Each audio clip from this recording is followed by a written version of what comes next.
Attention business owners, this is your captain speaking. Fasten your seatbelts as we prepare your business to take off. Hi, I'm Joe, your captain of online reviews. Give me a thumbs up if your reputation is important to your business success. Excellent, thank you, and welcome on board. Today, online reviews tell your prospects about the quality of services that you provide. As a matter of fact, online reviews are the new word-of-mouth advertising, so if you don't have a flight plan in place to get 5-star reviews, your reputation could be hijacked by one bad review, crashing your business. So what we do is we put you in the cockpit with our automation called Give Me a Thumbs Up. Our technology can actually predict whether your clients will write a good review or a bad review before we even ask them.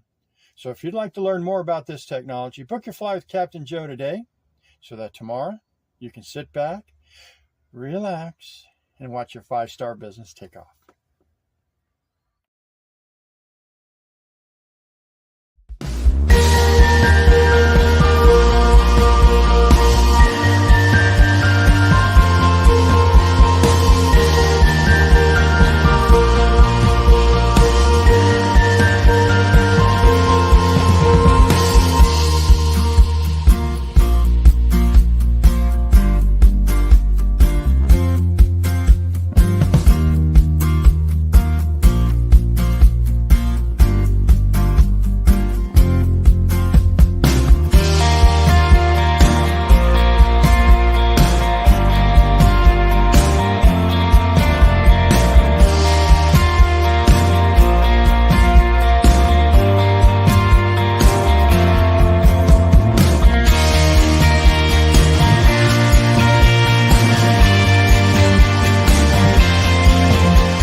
Into a real fight wasn't right.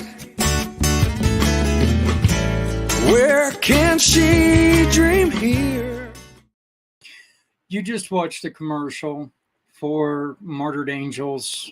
And I just want to say this.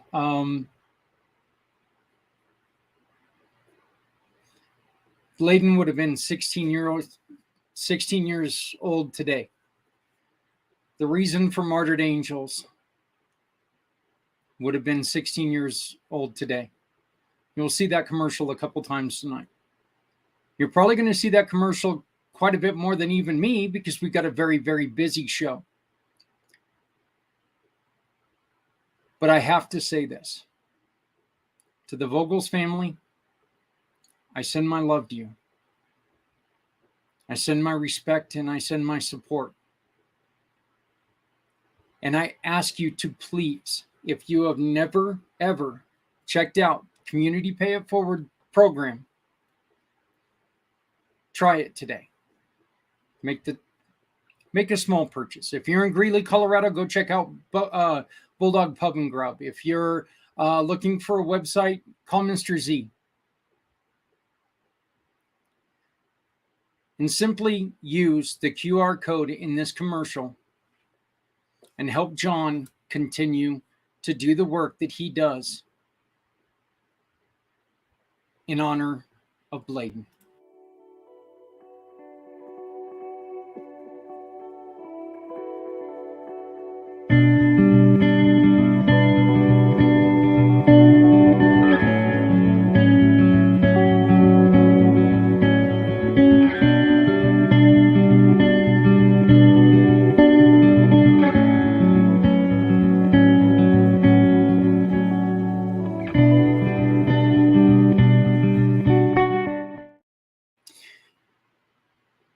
once again, we do have a very, very busy show because we have something that is very unique.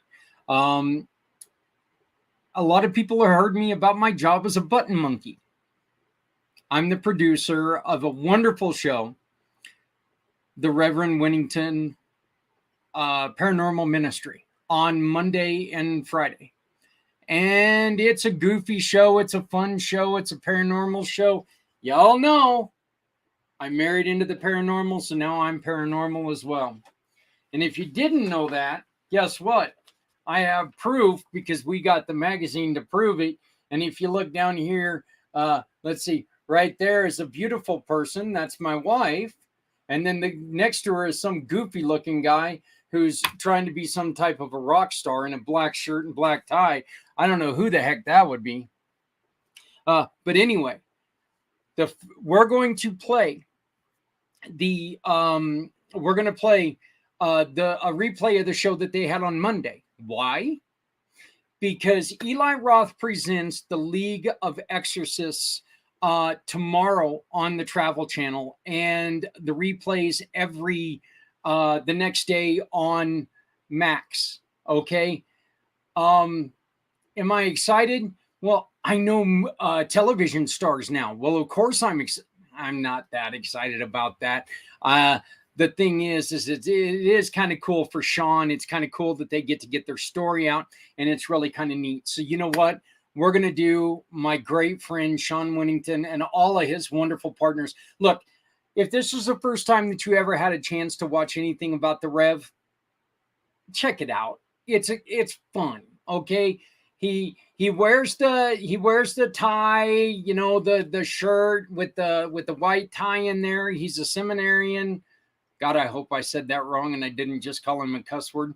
But he wears all kinds of funny things. He's a great guy. That's just all there is to it.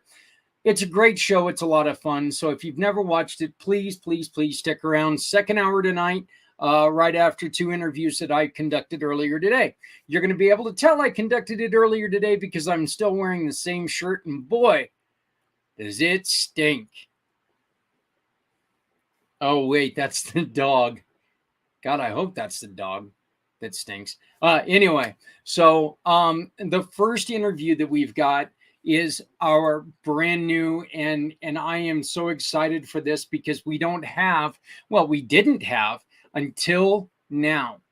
We did not have a interior decorator, and we do now. And I am proud to present to you and everyone Miss Jacqueline, the CEO of JD Interiors. I hope that you enjoyed this as much as I did. What a wonderful story. Look, I love this story because, you know, we get further into it. And that's the one thing about our interviews is that we're starting to get more into the lives of the people, which is what I always wanted to do anyway. So, you know, some may say I'm learning my lesson. I might just say that, well, okay, I'm learning a little bit of a lesson. So, and having a lot of fun with it. But I would like to introduce you to our brand new gold partner. As I said, I performed this interview this morning. She's a wonderful, wonderful person. And, I guess I need to hit the video to share it. But this is Jacqueline, the CEO of JD Interiors. Hey, everybody. How's it going? It's Zach Clayton, Community Pay It Forward. And I am very, very proud to bring you Jacqueline Gia, right? De la Guia. De la Guia. Oh, my God. All I wrote was the Guia. Names are going to kill me today. You're going to see this. I knew. We even practiced it, and I knew I was going to screw it up. So, but I'm just going to go. I'm going to call you Jacqueline because I can get that part. So, she is the CEO of J&D Designs, JD Design Interiors. Sorry, and she is our brand new gold partner. She has just signed with us, and she has. I'm telling you. We're going to be showing you some of the works that she's doing. And I think that it's just, I mean, there's some beautiful, beautiful work. You like working a lot with white with marble and stuff like that. Is that a preference, or is that just something that people are leaning towards right now? Most of the time, the people are leaning towards more bright spaces, right? So it's very important to get the whites right. You cannot apply any white because it's gonna look or too cold or too bright or very simple. So yes, I'm specializing, but also it's part of my style already because I really enjoy the light, the brightness in the rooms, because it creates a more cozy spaces in the house. Well, let me ask you this real quick. And I know that a lot of people don't like white because it shows where the dirt is. My wife is opposite of that. She loves the white because she knows where the dirt is so she can get it clean. My wife is a very, and God, I love her because of it. She loves making sure that everything is clean. And that's fantastic, because it is so nice to always have a clean house, and we work hard to do that. Do you have people who sit there and go, "Oh God, you're not doing white in my house. You can see where all the dirt is." Do you have that? And what color do they lean for when that's what they want? When they don't, I had some people, but not really many. Most of the time, they really like the whites, especially because, as you say, yes, you can see what is there. And for housewives, immediately they go and clean, right? So, but yes, if the people doesn't like the white, we put natural wood tones. So we leave it as natural as possible because I like that, but not too dark. Right, because the problem with really dark colors is when you do a scratch, you're gonna see it. So that's why we keep it in a more, as I say, natural good tones. And also, well, I mean, if you're into dark colors, you can do some blues. I'm gonna post soon. Well, I already posted in my Instagram a kitchen that it has the lower cabinets in a blue tone that it's very nice, of course. But as I say, dark colors, you have to be more careful of not scratching them. Yeah. So, but yes, when the people doesn't look white, it's more into the woods. Yeah, I love I love the wood look. Like right here, you've got wooden floors with a giant library. I love this look for an office. I think that that's just kind of the classic look of an office. That you've seen on old TV shows. Back from the old Perry Mason days to Law and Order. So, I love books and I love libraries. So when I have a client that really likes books and has a lot, yeah, that's where I enjoy it, to design libraries. Yeah. Yeah, and you want to know what's funny, Jacqueline? This ease that they've got here, the circular, this circular design. Mm-hmm. We've got that in the division of our front room. Our home is designed like that as well. So to where we've got this little wall where we've got some pictures hanging and stuff like that we've had pictures hanging up there the entire time. So, but that's just so cool. Here's one of the looks that you were talking about with the blue, correct? Yeah. So, and it still is bright, right? Yeah. But with some accents that are a bit more darker, so we have a contrast. Yeah, that is the ceiling fan with the flower. I think that is. I'm going to have to keep that hidden from Adrienne because I know she'll want to buy that immediately. So the house already had that, but the owners had to pay to restore because it's also a an old house. Okay. Yeah. Mm-hmm. And yeah, this is kind of one of those where you're mixing classic with contemporary, isn't it? Yes, it's this one. It's a bit more eclectic. So we were missing, yes, a more contemporary style, but also with some pieces that look like the red chair with the wings and the arms rolled. Yeah. Wow. But at the end, yes, the client was really happy with this one. And is this just a faux fireplace? Is this a fake fireplace? Is that the reason why you got the Yes, that's candles in why, there? exactly. That's why they had to put that over there. It wasn't longer some ancestor of theirs they covered. I mean, I guess they were the parents or grandparents decide to cover it one day, and they were like, "Well, we have heat in the house anyway." So Right. Well, these are all designs that you yourself have done, Jacqueline. Yes. yes, So, I mean, there is and see, I love the beige look. You know, I'm a guy that I'm not too into, and then I love these hanging bookshelves. You know, matter of fact, I've got one right. over on my office wall that's something similar.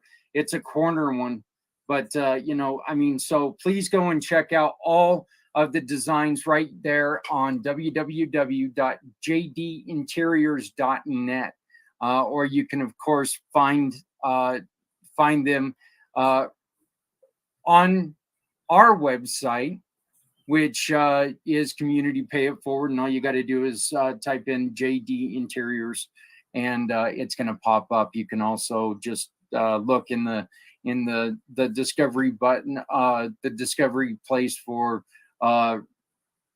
anything from kitchens to bathrooms to bedrooms to whole homes. Just type it in, and you're going to be able to find it. You had a very interesting path, Jacqueline. You are obviously, you were not born in the country. You came from where, and why did you decide to move here to the United States? So I'm originally from Madrid, Spain, and well, in 2012, the situation wasn't really good back on that time. I was still a student, but I didn't receive my student loan as it was under government contract, right? So there were some riots, there was a few problems, politically speaking mainly, and my mom already wasn't Spaniard, by the way. She was born in Melbourne, Australia. So she was adopted by Spanish parents when she was just a baby. So she didn't remember, and we decided that we really wanted to know who her actual parents were, right?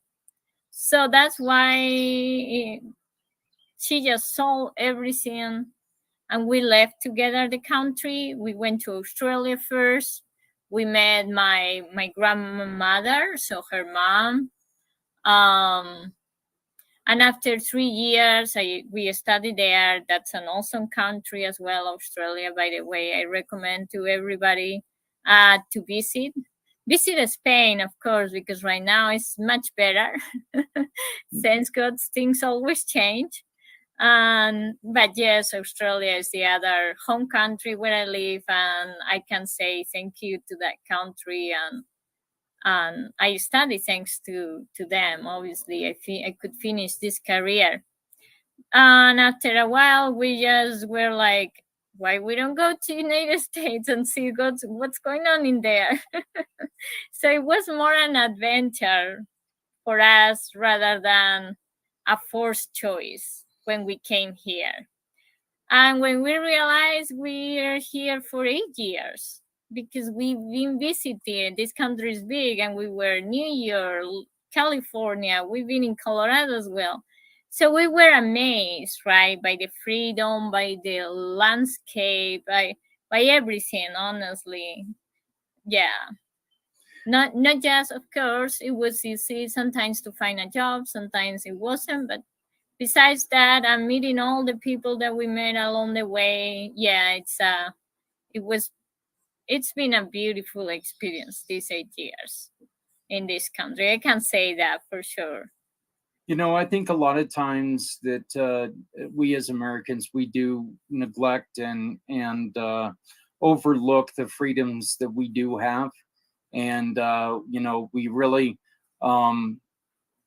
we throw out some pretty stupid terms every once in a while that we're being held down and stuff like that. When we actually don't know what oppression is, as compared to some other countries and the people around the world. So it's really one of those things. As a world traveler, what are some of the things that really make America stick out to you?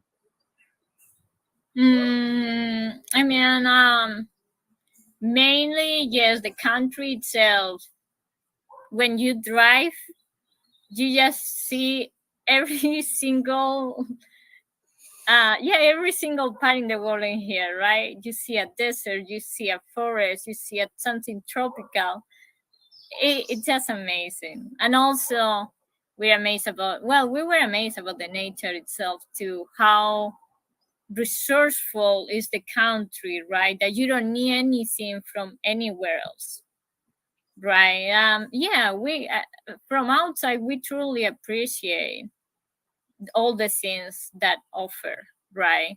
Not just in terms of money or work. You can work actually anywhere, right? Mm-hmm. As far as the country is, well, because right now even you can work in Singapore and you earn more money over there right away, but that's not the case. The case is all these resources, all these landscape, and we were amazed because when my mom remembered, she was a child in Spain in the 70s and 80s. The government did bad choices about their forests. They almost destroy it. So when you come here and you see deers everywhere and a coyote and all this, right? It's like, hey, look, it's an eagle, and we were amazed about that all the time. And people were looking at us like, we see that every day. Where you come from? Yeah. Yes, but also we met very nice people on the way. People that help us a lot, and that's something that we appreciated too, because we met people from everywhere. Actually, yes, because this is a place where you can find every single country too. Um, and everybody just help with advices, with money, with shelter. We find always someone ready to help. So, and I guess that's why, maybe because if people is really faithful, who knows, more spiritual, whatever it is, it's in there. Um, you have always found art as a relaxation. Um, uh, you used art to relax. You used art as something for your own personal growth. And we both got animals that just want Yeah. to join us today. She's okay. She's popping out like, who you're talking to? Yeah, well, you saw my dog a minute ago. She popped up over here. Yeah. So the other one's outside talking to the neighbors. So right now, but but art has always been something in your life that you've done as a passion, and you've turned it into a career. When was the point in time when you said, you know what, I really want to stay with this art thing. I'm going to turn it from art to design. Since I'm a kid, since I was a kid, I like to art. right? I had all a pencil and a piece of paper, and I drew things. And my mom, my grandparents, they always encourage me, right? Oh yes, you're doing good. So, and even I took classes in academies when I was a child, so I can improve my skills. But also as I grew up, especially towards my college days, I love everything about design because it's that, right? Simple to me, like just take a pencil and a paper and you draw your ideas. So actually you have to be creative even when you design something useful like a hammer, right? And you don't even think about that, but yes, it's so I saw the connection between being an artist and being a designer, and I just decided to say, well, I'm gonna be creative anyway because I have to be smart to find solutions for the people that is gonna hire me because that's what they want. Tell me to find the solutions for their homes or businesses as well, but also make it creative. And it can come with many ways, as you say, in choosing colors and even placing things that you cannot even think about and say, oh, I'm going to put this CT here. And you say, oh, that looks nice. Or with artworks. Or maybe, yeah, all sort of things. I can find a way that people is gonna like it. Well, what are some of the things in which in your on your website you've got it to where you've designed some B&Bs, and as we've already shown, we had a front room and an office area, a bedroom area. What are some of the things that you feel like, you know, that's your lane? I love to, if there's one room in a house that you love to design, what is that room? Uh, it's always the living room. The living room? Yeah, What? because it's where it's where you receive people, you receive your family or friends, where you like to sit and watch TV, where you like to sit and read the newspaper. Is where most of the time sometimes people is hanging in the kitchen, and that's why they like to have open spaces, so somebody is cooking and the other person is talking to sitting. Yeah, but the living room is always my main focus when I come to a house. You know, I in my own personal thought, I think that I think you're right on there, because when I'm cooking, I don't like other people in the kitchen. You know, it's just kind of one of those things that it's cooking to me is kind of a personal thing, and it's really, and you know, I'm also a bigger person, and you know, the kitchen that we have is a smaller kitchen, so I just feel a little more cramped. And I like the idea that what you do is you're trying to make sure that, you know, you're allowing people to, hey, let's build your front room, your living room, to where, you know what, this is you, this is where people are going to see, this is where you'll receive. So I think that that's a great, and you know, let's be honest here, you, the bedroom, come on, you know, And the master bedroom, yeah, that's yeah, the you know, second. That's the hey, second you want it to one. look nice, but you know, but let's be honest, you're not going to have people in there watching the game with you, right? Yeah. So at least you hope not. So, well, I guess maybe some Why, people except do. for people that have like little studios where you can see everything. I designed that for a while, and especially people that live in big cities like New York or Chicago, right, where they have little spaces, and that's another creative way because I designed it for them the way so they don't really see the bed, right? Yeah. Yes. Yeah. So, um, you are in Arkansas. but you can design from anywhere. Say I'm here in Colorado and I say, Jacqueline, I would like to, well, we were just talking about it before we came on air. I would like to see a concept of what you can design for my kitchen. What would I need to do? Okay, so when you, as a client, you have to provide, well, first we have a Zoom call, especially that because we can meet each other better and talk thoroughly. And we say, okay, this is my kitchen. I have a kitchen and it's small. I need to make it look brighter, or I need a solution, or more storage, whatever is your problem, right? So you just tell me a little bit about it, and after that I'm gonna ask you photos as much as you can for every angle, and also the dimensions.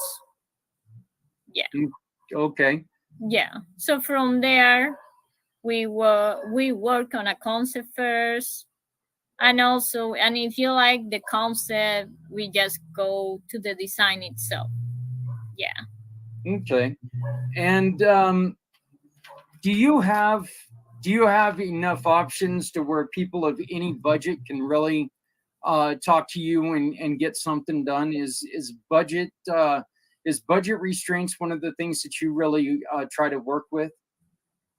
I don't have like a budget restraint for the people. I don't like to put a budget restraint for them, but usually, yes, they have to be realistic that they're not gonna find anything in good condition if they're trying to be really cheap. Right.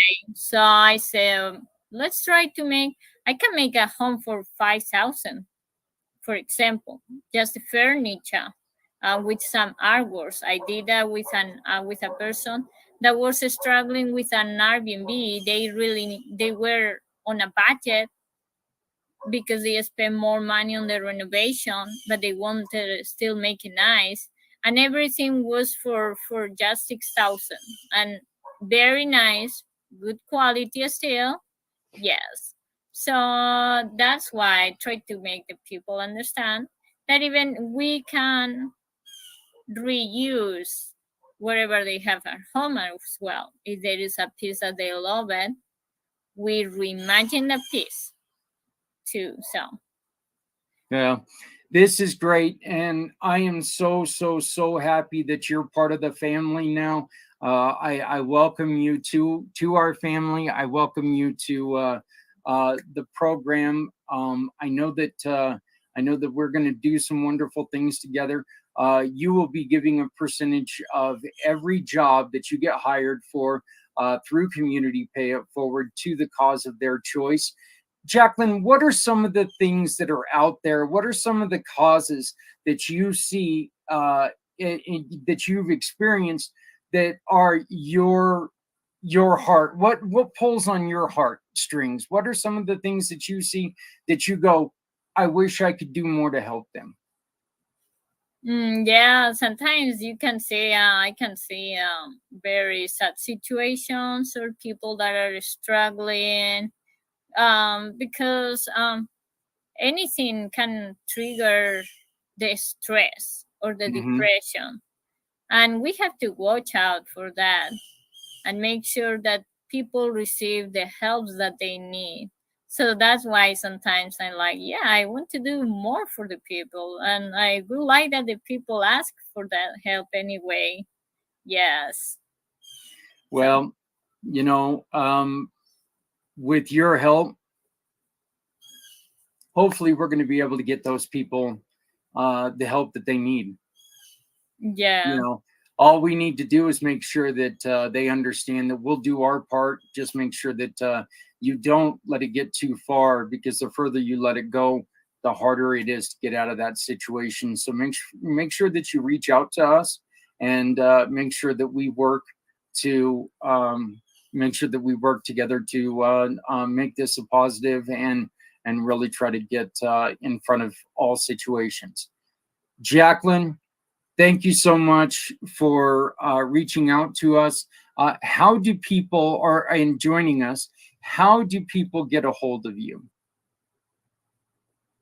I don't know. I hope they they really like, if they want to check out my website and they like what they see and and it doesn't matter where they are. I can take online services as well. It can be people in Colorado or here in Arkansas or Iowa, wherever they are. Yes. Well, that sounds great. And if they wanna purchase you a plane ticket, you're not afraid to take a flight and come and see them, right? Yeah, I come and see it. If somebody is willing to do that, I'll do it. So if anybody's out there in France and they're ready to hire you, you'd gladly take that plane ride to France, right? Probably, but I would rather not. Not that many hours. I did already for a while use the planes for long trips, and I have enough for a moment. All right. Well, you can visit you can visit Jacqueline's website, or you can visit her landing page at communitypayitforward.us/JD Interiors. And you can go directly to her website at jdinteriors.net. Email her at yaky9012@gmail.com, or you can give her a call at 501-693-1186, 501-893-1186. Jacqueline, again, I would like to thank you so very much for joining us. This has been very, very insightful. We've had a lot of fun, and let's get busy in helping people, shall we? Yes, I'm ready. All right. Thank you. Thank you.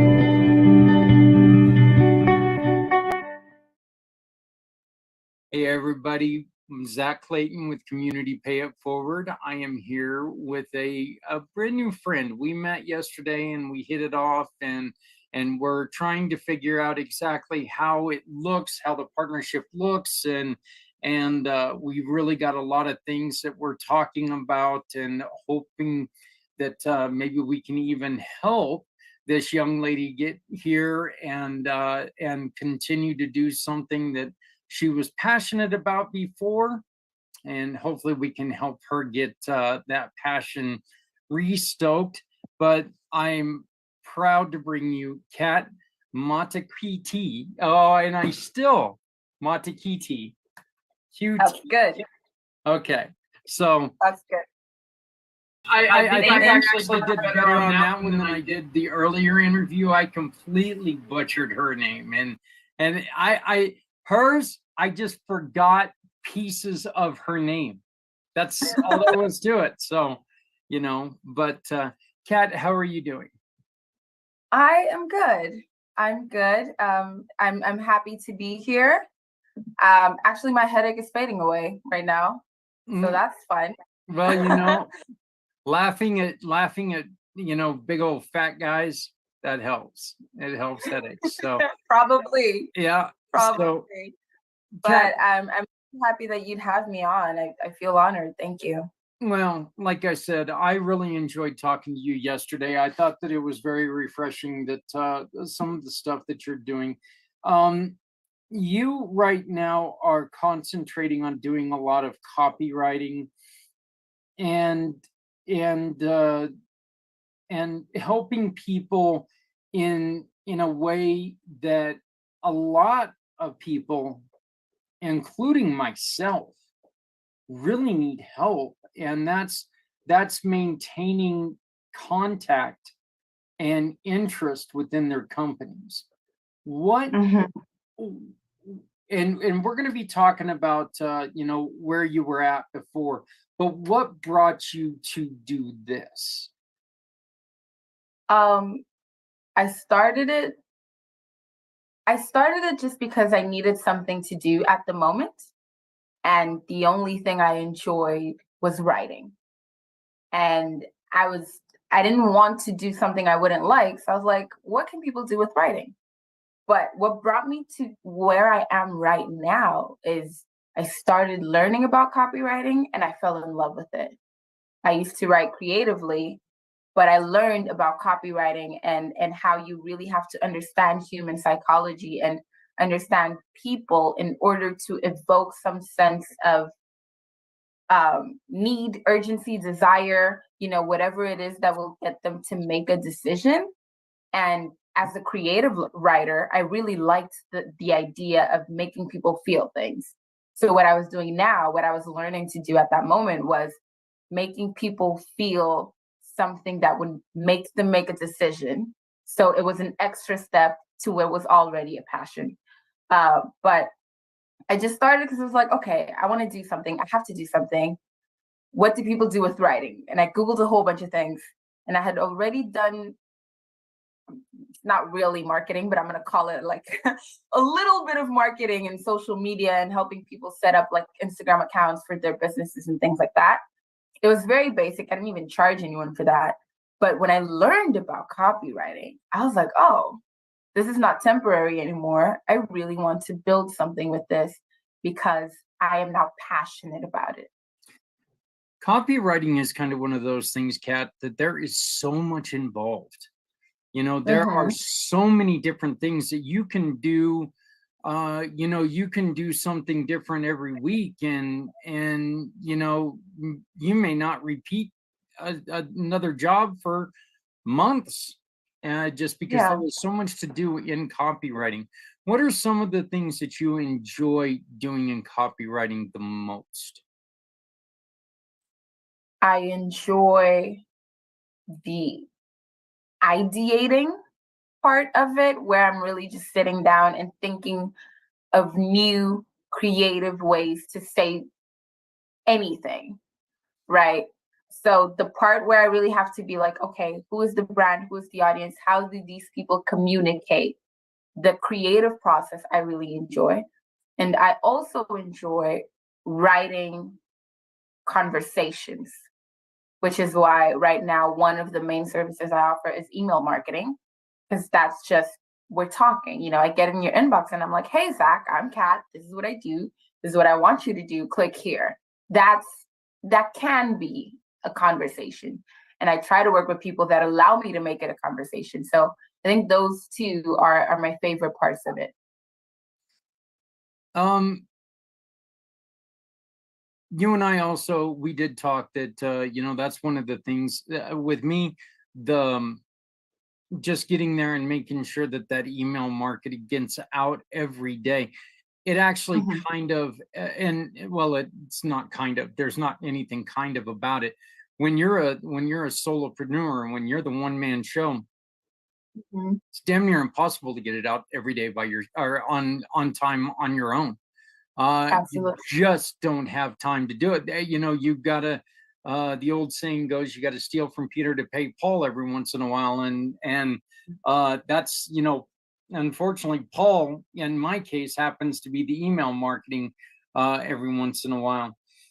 What are some of the things that you do differently than you see other people do with the email marketing?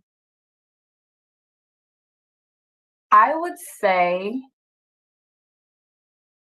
I'm not really sure it's that different. There might be other people doing it, but what I don't see a lot of is taking the time to do research and study before you write. And I think that's one of the differences between copywriting and even content writing at times. Like, it's what differentiates those two from other kinds of writing, because you really have to think, what do these people want? what can I write that will make them open? And a lot of people take the easy way and just go free, discount, do this now, and things like that. But sometimes you can have an audience that has valid, legitimate questions. And if your subject line or if your preview tells them that you're answering them some way, they'll open. If you invoke their curiosity somehow, they'll open. Sometimes it's as simple as just adding their name. Like, I've got this for you, Kat. I'm like, oh, even though I know it's automated, it sometimes goes, this is for me.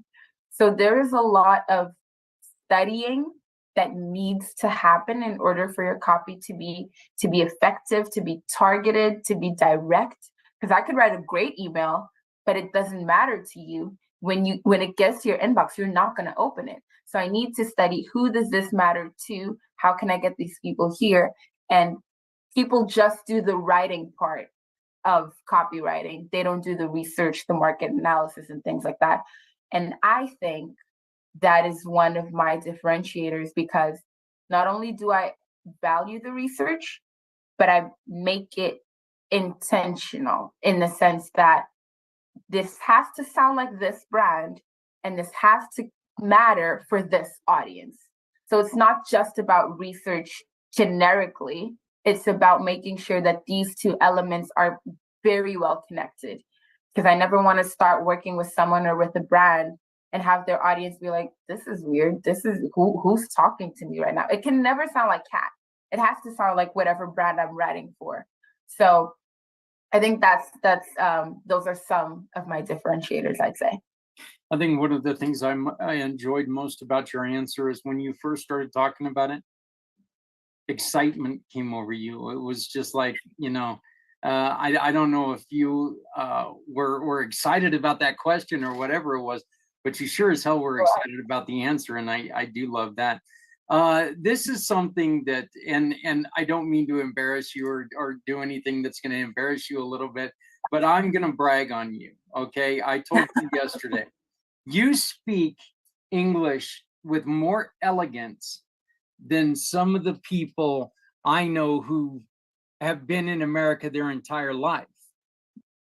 The one thing that people don't understand about you right now, you have spent approximately 58 weeks in our country. You are in, explain to people where you live. Wow. I don't know if I'm physically, I don't think I blush, but I feel like I'm blushing. But thank you for that. So I think the thing is, those 58 weeks happened when I was 3 years old. That's what makes it so easy, I think, or so natural for my English to be this way. So when I was 3 years old, my father got a scholarship to get his master's degree in the US. I actually don't know what he was studying, but we packed up our bags and we went. It was my dad, my mom, and I. And my mom got pregnant 1 year in, and my dad was on a scholarship, so we just couldn't afford to stay there. We couldn't afford for her to have her labor and do the whole thing. So the scholarship people, whoever they were, I don't know if they were unwilling or unable to help, but we had to come back. So when we came back, I feel like I only remember like 3 things that happened to me in the States. Most of it I know because I've seen pictures and I've been told stories. But my parents actually, they love bragging on me as well. And they're just like, yeah, she translates the whole thing to the cashiers and whatever, whenever we were out. And I don't know, I was just this little petite girl, but I've been speaking English as long as I can remember. And I've been so blessed because we got back and my parents really, they did everything they could to really invest in my education and in my sister's education. So I grew up speaking English, even though I live in a Portuguese-speaking country. So primary and high school, that was all English.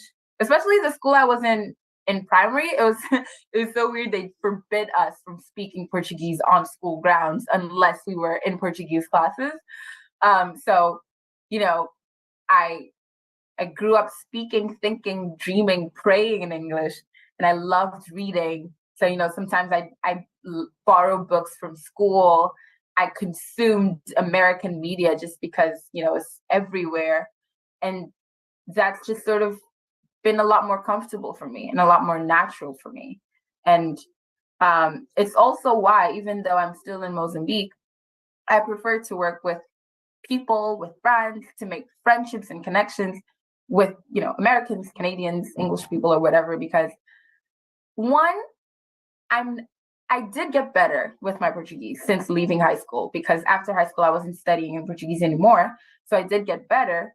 But two, it always felt a bit weird because it seems pretentious to live in a Portuguese speaking country and be like, oh, my Portuguese is so bad. And I feel weird about saying that because it's like, it is, it is bad, but people would be like a little bit judgy, and I would come across as like elitist and stuff. So I sort of just, deflect to the English naturally, but I guess that's the story of how of how that came about. Well, like I said, I mean, it's really funny because there is, when you were telling me that you were there, and that you were that you had lived there, and then I asked you about how long you had been, in America, and you told me, I was like going, how in the hell is this even possible? She sounds more educated in the language than even I do. And I'm almost 52 years old. I lived in Germany the first 3 years of my life, and I couldn't speak a word of German if I tried, but one of the things that you said that I have experienced is when I get angry. I was born in New Jersey, and people say they can hear the New Jersey in me when I get angry. And I'm like, that's impossible. I was there for 4 days. 4 days. But they're like, oh no, you were there a lot longer than you think, because we can hear it when you get mad.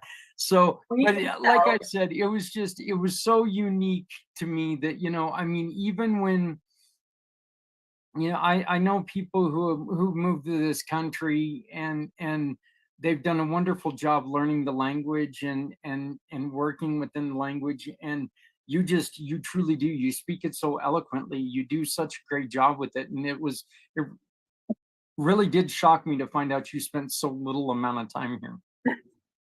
Yeah, thank you. I think because of how early it was in my life, and because of the fact that my parents made sure I never forgot it, those two things that's what got me here, Your education took a drastic twist.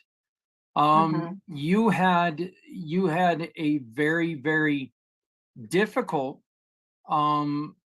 dream, and why don't you go on ahead and tell us about the dream that you had, and the dream that unfortunately you let go of. Well, unfortunately, but fortunately, you're in a happy place. I don't want to say unfortunately, but you've sacrificed that dream, at least for now, to be where you're at. Tell us a little about that.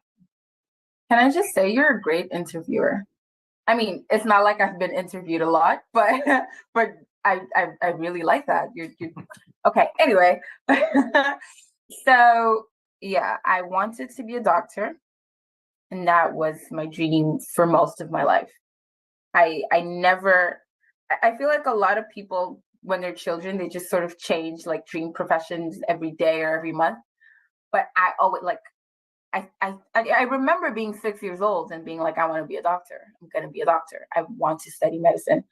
And that was my dream. It still is a dream, I'd say. But anyway, so I wanted to be a doctor, but I studied in English, but I lived in a Portuguese speaking country. I finished high school at 15, and I wanted to apply for scholarships to go to either the US or Canada or somewhere I could study in English. But I was 15 years old. So my mom my mom didn't really vibe with the idea of letting me leave her house, and understandably so. So we didn't even apply for anything. I just decided, I mean, I didn't decide, I was told to stay here. We as a family decided I would stay here. And so at that point, that was the first time ever in my life that I had to do everything academic related in Portuguese. Because I remember when I got to high school, I actually started having a few subjects in Portuguese because the high school I was at, they sort of had a dual curriculum. So we had a Cambridge curriculum, and then we also had the national curriculum. We had to take a few exams, but it was a little. It was like maybe 20 or 30% of what I had to study, and my average was still pretty high because I excelled at everything else. So I didn't need to worry about that. But when I got to university, oh my God, it was crazy. And that really took a toll on my pride because I came from being the best student all the time, every time. Like my parents had medals in the living room that they just kept there for display. So that was really, really hard. I had never had a failing grade before. And then I did, and the thing about medicine as well, like, because it's a very specific science, there were a few books that weren't available in Portuguese. And people would have, feel like online, or not online, but like digitalized versions and things like that. So I was like, oh, this isn't English. I get it. But I used it as a crutch, but I don't think it helped me very much because it sort of delayed my adaptation process. So I would study in my comfortable bubble, and then I have to take the test, and I was not doing well at all. Like it took me 2 years to do the first year. So it was insane. By the time I was adapted to it, I was already burnt out, I think. Actually, no, I did get burnt out a little bit later, but I was almost there. I was depleted, I was drained, I was exhausted. But it was still the only thing I could see myself doing. So I was like, let's just try. I think I also had the advantage of having finished high school early. So it's like I have a few years to waste, like a little bit of time to just, anyway. That's a good point. That really is. That's a great point. Yeah, it was actually annoying when people would tell me that. My mom would say that to comfort me, like, don't worry, you're not late. I'd be like, yeah, but I still wanted to be early. I wanted to get it done quicker than I would have, because medicine, it's like, it takes you 6 years to do that whole thing. So yeah, I did get adapted, but I was exhausted. I was drained. And I had to come to a point where it's like, yes, this is what I've always wanted to do, but I'm no longer able to do it. Because in the beginning, I could still muster up the hope that tomorrow would be better. But then, 4 or 5 years later, it's like, I don't have that energy to motivate myself anymore. I don't have the energy to really, it's fine. It'll be okay. Like, let's just focus, and especially when you're reading the same things over and over again, because I had to repeat a lot of classes. It's like, I understand this. I don't know why I can't take the test, but I get it. So I didn't really have the energy, the motivation. I wasn't in the right mindset to keep doing that. I got really, really depressed. So I eventually decided I wanted to stop. And I spoke to my parents about it. And my mom was like, I understand, but what are you going to do? You're going to stop and do nothing? What are you going to do? And that was, as I was saying earlier, I thought of writing. I was like, let me just find a job so I can show them that I'm doing something. And I'll try to work on myself, and I'll try to be better. And eventually I'll go back to school. But let me just find something so I can stop this, because just being in that environment, it was draining me completely. So that's when I finally, I made my parents understand as well, because education is very important to every parent. I don't think at least from what I've seen, it's not very common that parents would be like, oh, you want to drop out? That's lovely. You know, it takes some pushback. So we had to do that whole thing. And then I started writing just as a way out, and I accidentally fell in love with it. So that's the story. What is it about the Portuguese language that, and this is coming from a guy who barely speaks English, okay? And once again, I've grown up with this language. But what is it about the Portuguese language that trips you up? And what is it about it that that is really a stressor for you? I don't think it's the language per se. I'd say it's the otherness, because I feel like English is my first language. So I think most of my thoughts in English, you know, like if I'm praying, it's just me in the room, but that's English. So it's not, I mean, I haven't really stopped to think about it in that perspective. So maybe the languages are fairly different, because, you know, Portuguese is like a Latin derived language. So it's more similar to like, you know, Spanish, French, and all of those. The languages are different, but I really think it's just the fact that it was unnatural to me. So when I had to speak, like, I mean, I grew up around my family. I knew like the basic things. You know, I can hold a conversation in Portuguese very well, but if we were ever having a profound conversation where I have to, you know, like talk about things that I ponder on and just elucidate my very deep thoughts or emotions or whatever, I just don't have the vocabulary to do that. So in medicine, I think it just was because I started really trying to I got comfortable reading in English because I process it easier. So having to translate all of that in a pressurized environment, I'm taking a test, this is timed, I don't have the time to really, you know, I think that was also the thing that made me not do so well.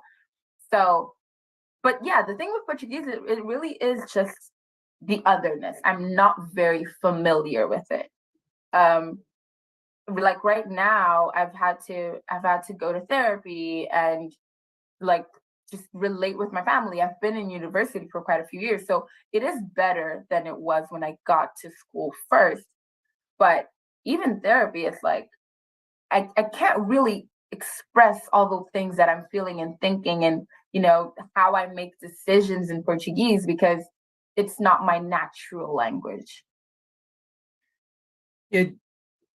It almost sounds it almost sounds weird that you know, you always hear like all the Latin in medicine. You know, you hear, well, Yes. root, you know, the root of this word is from the Latin.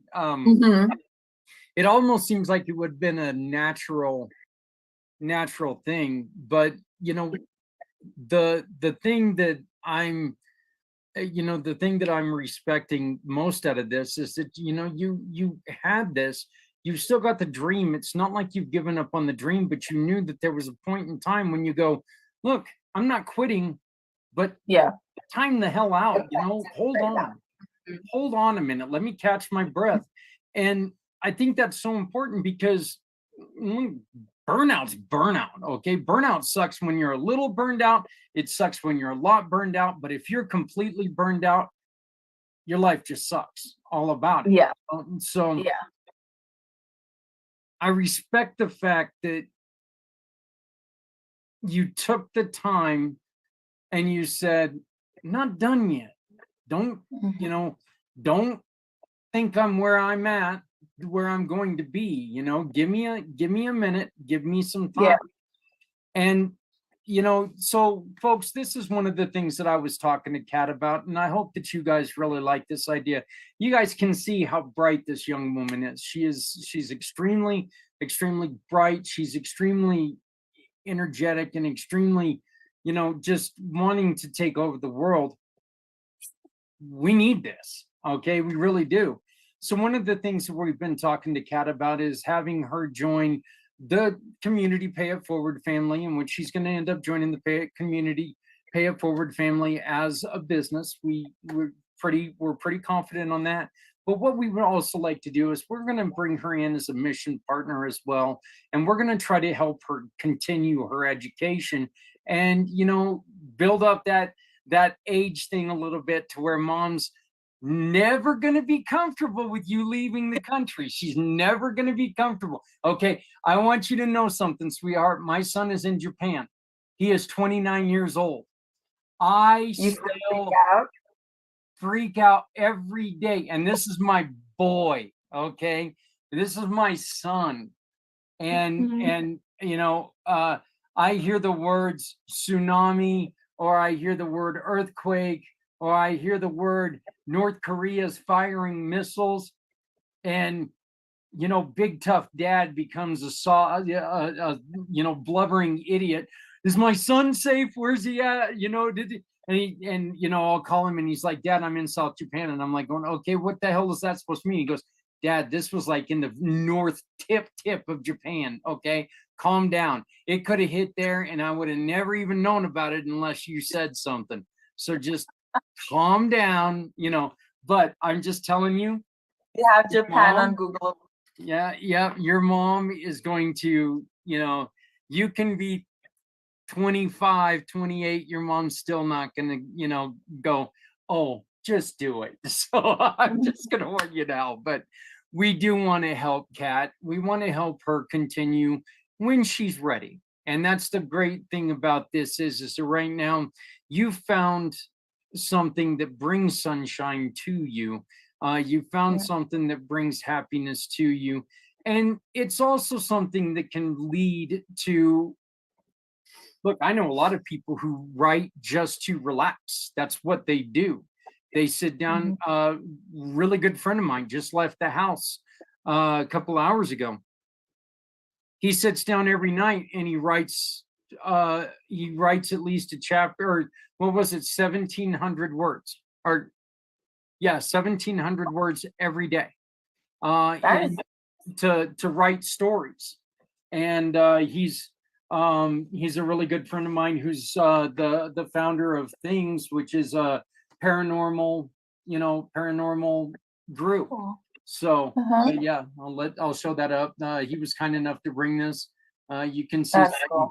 Spooky looking guy right about there, right? You know, so you can see that funny looking fella there. But you know, he's a really good friend of mine, and that's one of the things that he does. And he had a terrible accident where he had a compressed box that blew open on him, and it completely wrecked his face, and he's going through a lot of things trying to get that rebuilt. So, but this is one way that he's been able to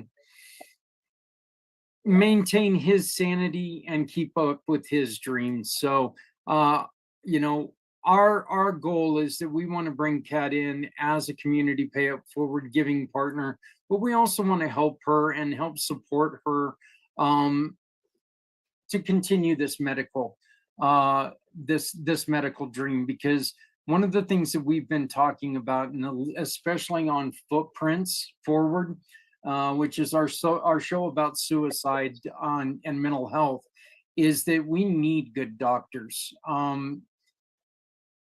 COVID has done irreparable damage to a lot of these doctors. It's ruined their souls in a lot of cases, because, and look, God loved them for what they had to go through. I'm pretty sure down in your country, you guys were, I can't imagine what you guys went through, you know, because look, let's be honest, you guys don't have the kind of care that we've got here, do you? No, but I did notice something different about Mozambique and some African countries. I can't speak for the whole continent because I wasn't paying that much attention, but we don't have the health care, like, you know, the facilities, the products, the materials and things like that. That is true. It completely deficient, like absolutely deficient. But we've dealt with so many epidemics like Mozambique specifically, we have to manage like cholera every year. There's a specific season where it's like we need to be prepared, and the Ministry of Health runs out these ads and they have people. So even though we don't have a lot of the resources, I did notice that there was a different level of preparedness just in like the mentality of the governing institutions and the people, because for most of my life we've been talking about AIDS, we've been talking about prevention, we've been educating people on what to do, we've been talking about malaria and cholera. It's been a thing. So when the government comes out and they're like, hey, stay in your homes, wear masks, we're all like, yeah, we trust you, it's okay. People are prepared to deal with epidemics or a pandemic like it was in this case, because we've had these systems for a really long time. So That's kind of that's kind of the same way that Free is in Japan. He's like, Dad, it's what we do anyway over here. We wear masks. People don't, and I mean, my medical training told me, just don't go licking on people, you're going to be okay. I mean, that's just kind of the way it is. I mean, but he was like, yeah, Dad, we stay away from people. We don't, go climbing on each other, and there's always a social distance. And so, places like Japan and they had it, but it didn't hurt him near as bad. So, Kat, I could sit here, seriously, I could sit here and talk to you all day. You're so inspirational. You truly are, because I'm hoping that we can find that other little girls are going to watch this and say, you know what, look at this. Things don't have to always go the way they're planned to get where I want to be. And I think that that's something really important with you. You've had things that began in a great place and didn't end the way you wanted it, but you didn't let it kick you in the butt. You got up and you're doing things about it. It's one of the reasons why I'm really, really, really going to be, I guess I'll be like your American dad that's sitting there going, come on, let's get you going. Come on, let's get you here, because we want to see you. I really want to see you continue. I want to see you, get this medical degree. I want you to, live your dream. And right now, I want you to continue doing your writing, and we can help people with that writing. And I really do. I think that you're fantastic. I think you're a lot of fun to talk to. I think that our mutual friend, was right on the button when he said that, you know what, you're gonna love this girl. She is a ball of energy, and by God, he was right. So Z did it again, buddy. So but I want to thank you so much for joining us. Please let us know if there's anything that we can ever do to help. But just good job, really good job. You're and please keep up the great work. Thank you, man. You've rendered me speechless. I can ramble for hours, but you have rendered me speechless. Thank you so much. I tend to do that to people because I'm the one who rambles for hours. So it's like, well, I talked to Zach and he rendered me speechless, but that's because he would never shut up. Because you wanted to. So, but I do want to thank you very much, and hopefully we'll get to talk to you again here real soon. Okay. Thank you for having me on. No problem. Hey guys, we're going to be right back with and what we're going to do next is kind of exciting. You guys know that I am the producer of Reverend Shawn Whittington's Paranormal Ministry every Monday and Friday. Well, tomorrow on the Travel Channel, his show premieres. And they've got the entire cast on this show, and we're going to replay it for you. It's the League of Exorcist Priests or something weird like that. So yeah, it's kind of neat. I get to go from button monkey to host this time. So This is going to be fun, so just stick around for that. But again, Kat, thank you so very much. Thank you.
So it is time when the button monkey becomes the host.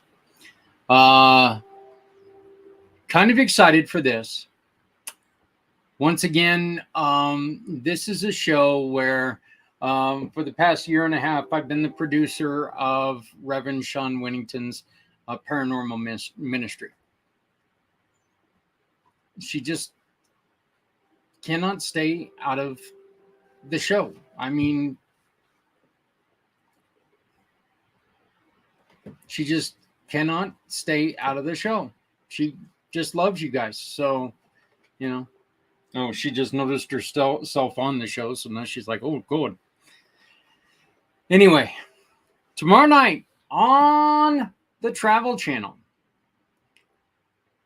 a brand new show is introduced. It's got 6 episodes, and it is by the very popular and apparently very busy Mr. Eli Roth. And of course, I'm having, because, you know, streaming. But there's like I said, the show has 6 of, is it 6? Yeah, 6 of my really good friends on it. I got to know these guys throughout the time being the Button Monkey. And it's called Eli Roth Presents The Legion of Exorcists. I know this isn't everybody's bag. That's okay. This show's about fun. This show's about helping people in any way that they may need help. Where you may not believe that exorcism is needed, others believe that it is needed. Who's to say that by us playing this, we're not going to help somebody? So now I do want to warn you, we are going to go over just a little bit by about 25 minutes or so. But you're going to see the introduction. You're going to see everything. You're going to see me popping in every once in a while. This is the kind of fun that we have every Monday at 8 p.m. East and every Friday at 5 p.m. East. So please, and it's right here on the pACT channels. You can find it. So join us and come and check it out. You know what? If you're open to a little bit of fun, if you're open to the Bigfoot thing, aliens, ghost hunting, all that stuff. Oh, look, the other one's here now. Yeah, come on, get up here and say hi. You know, I mean, come on, get up here, you know, get my show occupied. Come on. There you are, there. You know, we had to get you on the camera too. Hey, speaking of Ghost, it's Ghost.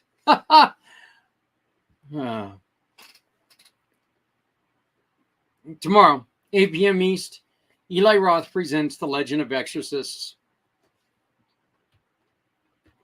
This is a lot of fun, folks. So enjoy this, because you probably won't see much like this on this channel again.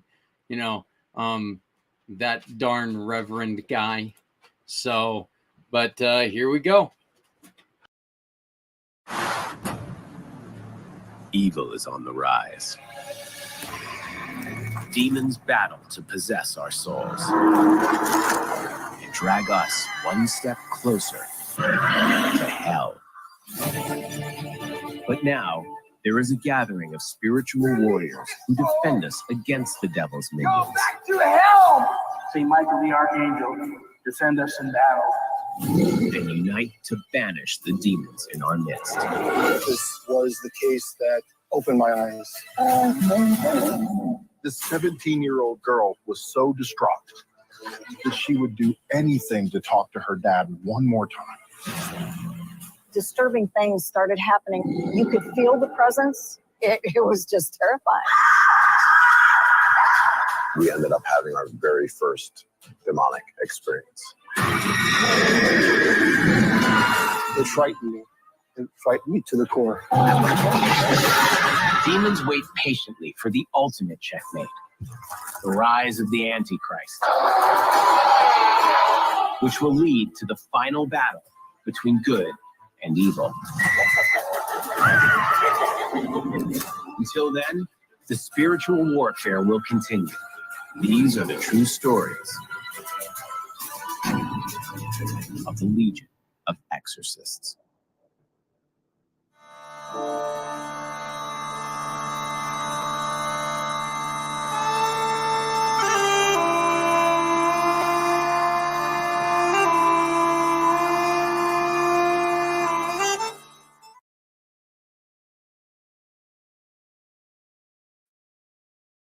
I couldn't find you. We've got too many people on. I seriously could not find you. There's just too many callers on right now. That's all I'm going to say. You know, I mean, one of you guys, well, never mind. We've got one person, two not wearing them. But so why did we play this, that little commercial there, Shawn?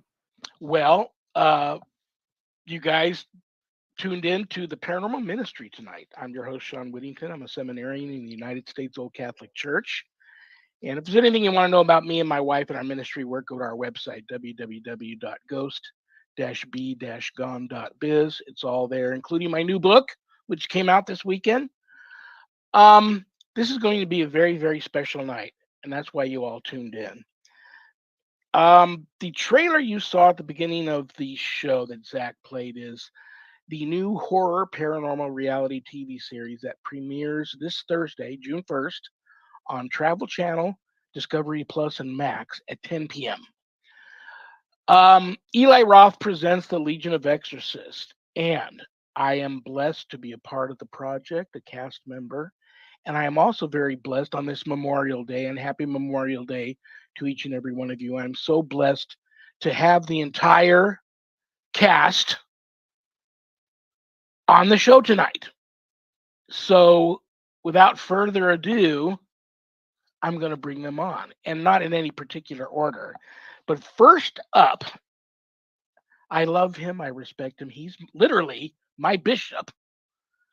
Bishop from the United States Old Catholic Church from Kentucky, the one and only Bishop James Long. Good old Kentucky. You're such a handsome man. Jeez. Well, I think I took a shower today. Just one. It's my weekly shower in Kentucky. Next up, this guy, when he first introduced himself to me, he said, "Just call me Shrek." And I didn't get it at the time, but then when we were on set, I realized I didn't see him from behind. Then I got it. So please welcome to the show from Ohio, the one and only Minister Scott Johnson. Hey, brother. What are you doing? Are you going to play the guitar for us? No, I'm not. Okay, next up, this guy I think I love most of all. You're in timeout. No, not me. This guy, you're third. Bishop Long is second. You're third, Zach. I love this guy. I respect him. I know you all love him too, and I'm so glad he could make it. From Georgia, there is only one, Pastor Donnie Williams. Hey, well, thank you for the introduction. What are you doing, man? Oh man, just taking it easy, enjoying this Memorial Day. You know, you seem awfully cheerful for a guy that is constantly dealing with evil. You just always have a great smile on your face, and you're such a handsome man too. Thank you for being here. Oh, well, thank you, man of God. Appreciate you. Next up, okay, guys, get ready. I'm glad you all look like you're sitting down. From Alabama, I think she's in Alabama. She'll correct me if she's not. She's very special. I think she's probably one of the real special bright lights of the show, and I think you guys would be hard pressed to argue that point with me. I love her too. I respect her. Please welcome to the show the one and only Bishop Rita Strugala. Hey there, Shawn. How are you? I'm doing good. Gentlemen? How are you? You look so pretty tonight. Oh, thank you. Last but not least, we were all thinking it's Memorial Day, and normally we would be doing barbecue, but we were thinking, Scott said, let's order Chinese. So next up, we got what we placed a call. We thought we were going to get Chinese delivered, but this guy showed up. He knows I love him too. He doesn't let me lotion his head down enough. Please welcome to the show. Now, we couldn't have done the show without him, because every show like this needs a legit demonologist, and he is also connected with Bishop James Long in the United States Old Catholic Church. Please welcome to the show demonologist Rich Valdez. Bishop, I beg of you, put him in timeout now. Please. I'm telling you, as soon as he started, it was like that was it. Oh. Two things I got to clear up real quick with you guys, okay? First of all, I couldn't share this ahead of time, but I'm going to share it now with you guys. I'm so glad you're all here, because I had spoke to the network, and they said whoever doesn't show up tonight isn't in season 2. So you all are in the clear. 2, you know what else is weird? It seems weird to have you all here and Brian not to be here to direct us. Yeah. So I want to give, before we, I know we're going to talk a little bit about the set. I'm not going to mention the name of the church, but I know people have asked where you guys filmed the show, talk about the church. So we won't mention the name, but we'll talk about it. People also want to know a little bit about each and every one of your backgrounds in this field, how you got the gig, favorite memories so far of having been a part of this project. So it'll be pretty simple. I know that this show is probably definitely being live streamed somewhere. So I would like to start real quick with a prayer, and then I'm going to get to the Bishop Long, because I know he might have to leave early. So if you will all bear with me here. In the name of the Father, and of the Son, and of the Holy Spirit, amen. Lord Jesus Christ, in thy name, I ask thee to bind and silence all powers and forces that do not accept thee as Lord and King, in the air, in the water, in the ground, the netherworld, and nature, and the spiritual world. I ask thee to bind all demonic action and demonic communication. Lord, seal this whole place, all of us here, and all our intentions in the precious blood of Jesus Christ. Mary, we ask thee to surround us with thy mantle of protection and crush Satan's power in our lives. Saint Michael the Archangel, we ask you and all our guardian angels to defend us in battle against Satan and the powers of darkness. Amen. Amen. Amen. Okay, well, I also want to clear up a couple of things. I want to give a big shout out to the director who can't make it, Brian Nat Miller. I want to give a big shout. I'm going to forget names here, so everyone that I forget, forgive me. But I want to mention Allison Berkeley and Joseph Freed, the producers that got me this gig. So, getting that out of the way, I also want to get out of the way that we may not get to me tonight. And if we don't, we're going to all be on Rich's show here in a couple of nights on Wednesday. So I'll talk then. But I want to get this off my chest and I'll try and do this without, getting too emotional, because you know me, I'm a crybaby. You guys, the most special thing for me about doing this project was meeting each and every one of you, working with each and every one of you. I love you all more than you guys will ever know. I respect you all more than you'll ever know. And if this is as far as it goes, that's okay, because our friendships will last till our journeys are over and we all hook up again in heaven. So, having said that, I'm going to, I'm old school. I would normally bring Rita on first, but I know Bishop Long may have to leave early. I know him and I both have night prayer later. So I'm going to bring Bishop Long on first, and Bishop Long, people just want to know a little bit about your background, your church, how you got this gig, and your favorite memory so far. Favorite memory so far of what in particular? The show, doing the show, and meeting all of us. Well, I tell people always ask about the priesthood. I knew I wanted to be a priest when I was 5. I grew up in parochial private school and Catholic school. I was an altar boy. There was a very deep passion of mine. I fell in love with actually the Mass. I began studying books on demonology at 9, and I was the kind of nerd kid that was actually at the local branch library, the neighborhood library, while friends were out playing with their, GI Joes or whatever. I was, reading books on demons. It's not something that I chose. It's something that I have accepted for the calling that God has called me to do. I studied for the Roman Catholic priesthood for 6 years. I studied with the Benedictines and the Jesuits, graduated from Loyola University in Chicago, then went to graduate school in the Roman seminary, but chose because of theological differences to join the Old Catholic Church. So I finished my doctorate and I had 3 masters, and I've performed 30 exorcisms on people who are validly possessed. But I guess for me, I always tell people that I'm a priest who happens to be an exorcist. I'm not an exorcist who happens to be a priest. And that's very, very important to understand the difference between the two, because there's a lot of people who want to be the exorcist and forget the priesthood. And you can't. The primary is you must be a priest first, and your ministry one of your ministries happens to be an exorcist. So that's something that I'm very, very passionate about, and teaching.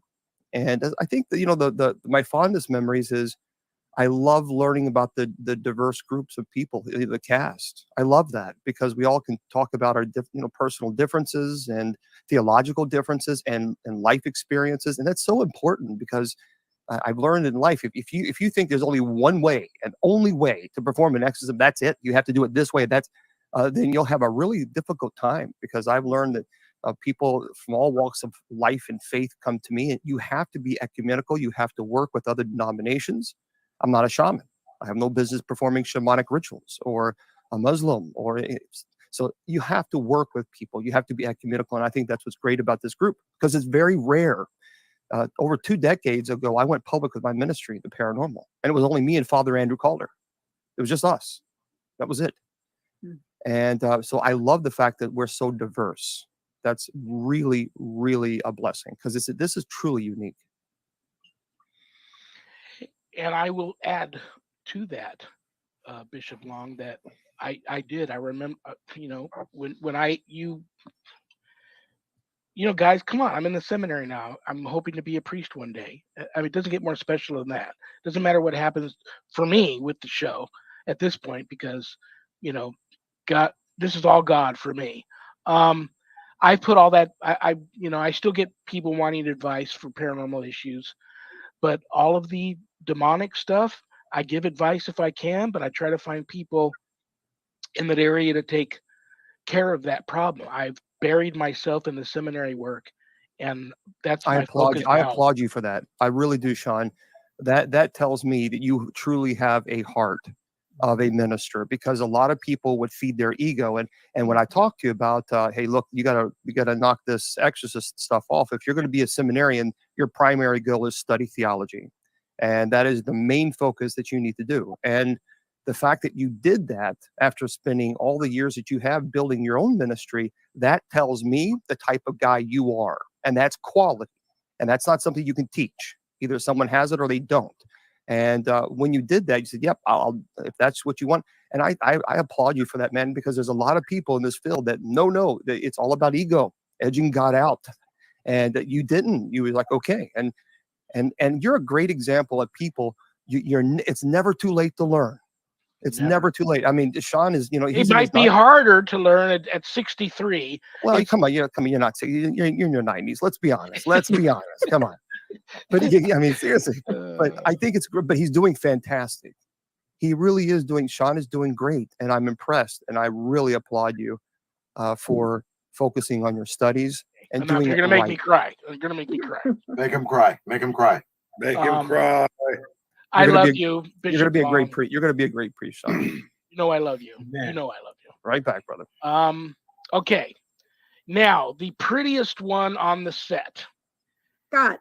And normally we would either go to Scott or Rich. Rich always says I'm the prettiest, but we're gonna go to who I think is the prettiest, and that is, I send her the song by the Beatles, Lovely Rita, all the time on Facebook.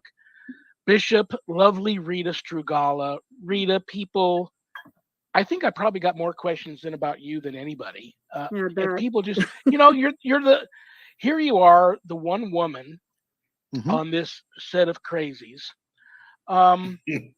And so people just really are just interested in you. You don't see very many women exorcists that have reached your status, Bishop, in your church. So tell people a little bit about your background, your church, if you'd like to, and how you got this gig, and favorite memory so far of being a part of this project. I'm probably the one that's got the least amount of formal training. I didn't want any part of this calling whatsoever. Anybody that knows me knows that. I've not made it any kind of a secret at all. It took the Lord over a year to convince me to do this. I'm with the Celtic Cross Old Catholic Church, and I was actually trained by 3 different bishops.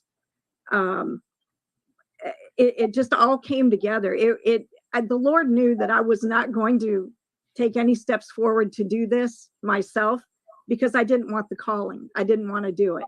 And so he sent people to me, and I was doing the paranormal investigating, helping people that were having paranormal problems for over 40 years. And I didn't like getting into the groups thing like that, just because I felt like people weren't actually out there to help the people.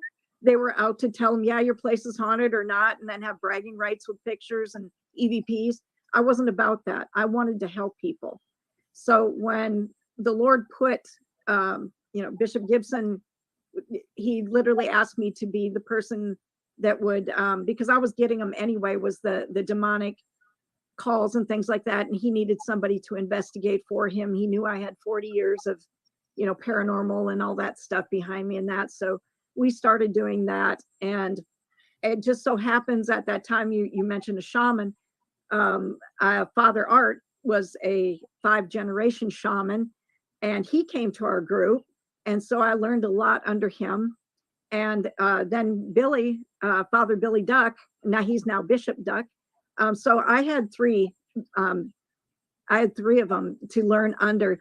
And I really enjoyed that because they were so different in the way that they trained. Father Art was more old Catholic. He did the old Catholic way. Father Billy, he was more Pentecostal type. And Father Gibson, he was old Catholic, definitely. But he could also get into the Pentecostal thing if he needed to. So it was real versatile, and I got to learn what actually worked for me.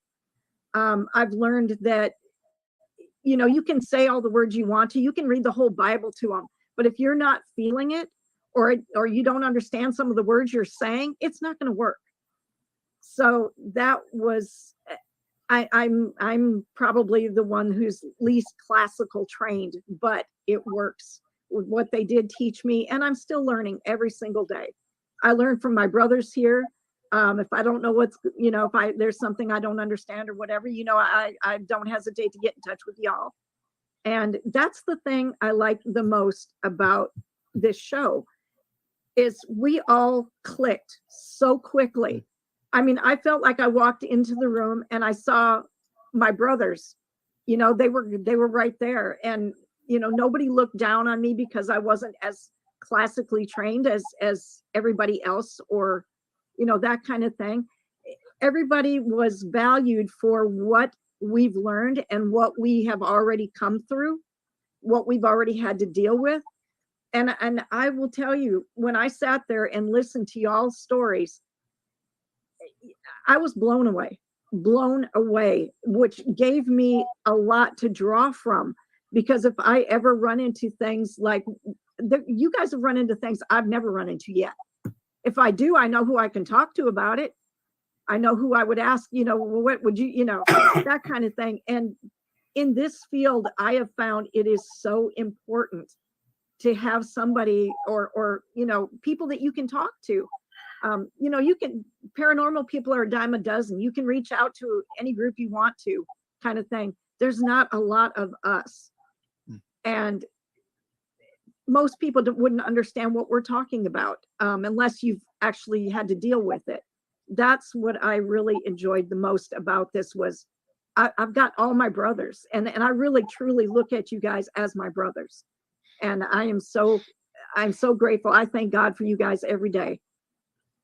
Right back at you, sister. And Amen. I mean that when I tell you that you are definitely a bright spot of this show. And yeah, that's another thing that any of you are welcome to address. The fact that you hear about a lot of these shows. Well, I've never seen a show like ours, but other shows, paranormal, horror, reality TV shows, you always hear about so much drama behind the scenes, especially with cast members.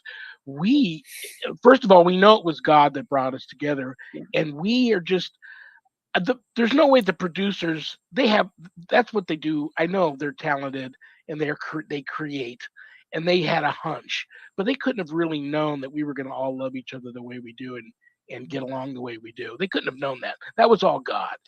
So anyway, next up on my list here. Hey, Shawn, just real quick, because I was going to wait until you were done with the announcements, but this is a question that kind of went with the last statement that you made. And this is from a gentleman named Bob. So I have a question for the group. Why go this route? Eli Roth, TV, so forth. So maybe you guys can, because like I said, it kind of fit in with what you were just saying. You guys feel free to put me on a different path with this, but what jumps out at me when I get that type of a question all the time, there was no choice to make. God definitely laid this in my lap, and he put me on this path, and so I don't question. I just go. That's why Eli Roth and Travel Channel and Marwar Junction Productions. This was all God. So there was, like I said, there's nothing for me to question, and we could have done a lot worse. Trust me. And anybody's welcome to address that. I'm going to throw. I don't want to hurt anybody's feelings, but this guy's my favorite cast member. So I want to bring on Pastor Donnie Williams. And Donnie, just tell us, I get probably after Rita, I get most questions about you because you are so, what do I want to say? You fly under the radar. I know in Liberation Freedom Ministry, your church, you're part of a lot of ministers there that are doing some great things. And people are going to love you on this show. They're going to love you. Tell people a little bit about you, your church, and if you want to answer that question on why do you think we chose this or why we're in this show. Well, I agree with you. I really do believe this is a move of God. It was all God that put us all together, that gave us this platform so the world will see the truth. And a lot of churches deny that this even exists. You have a lot of pastors that don't believe in the supernatural. And so this is a great platform. As you all know, the warfare that we've experienced while we was on studio. Amen. So we know that it was all of God. So I feel very confident in saying that this is the Lord letting us know, letting everyone in the world know that this is a war against good and evil. And that evil is really out there. And I thank God that he's letting the world know through Eli Roth that we need to do more as a church and as a body of Christ, to believe and to pray. But a little bit about me, I've been involved in this type of ministry for about 18 and a half years now. Time really flies. And I wasn't looking to be into a ministry like this. My background has nothing to do with dealing with demons or spiritual warfare. My background was simply Baptist, and my pastor never talked about the supernatural. But it's not until I was brought into a situation where a young child, about 8 years old, manifested a horrible demon. And it was no question that this thing was evil and that no human can make this type of noise. And during this time, I was in law enforcement. So it was in my heart to want to help this child. So we would take this child. We knew enough to know that it was something that the church should be able to take care of. But we took this child to various denominations of churches and nobody would touch him. And it was during this time where the Lord drew me closer to him. And I developed a relationship with him. And I actually had a born again experience with him. And he gave me the ministry in Los Angeles to train. And I trained and I studied under 3 pastors for about a year and a half. And then I was just led to go out on my own. And the Lord's just been being led by the Holy Spirit. And there's so much, just like Bishop Rita was saying, there is so much to continue to know. The Lord will continue. We're continually learning in this ministry.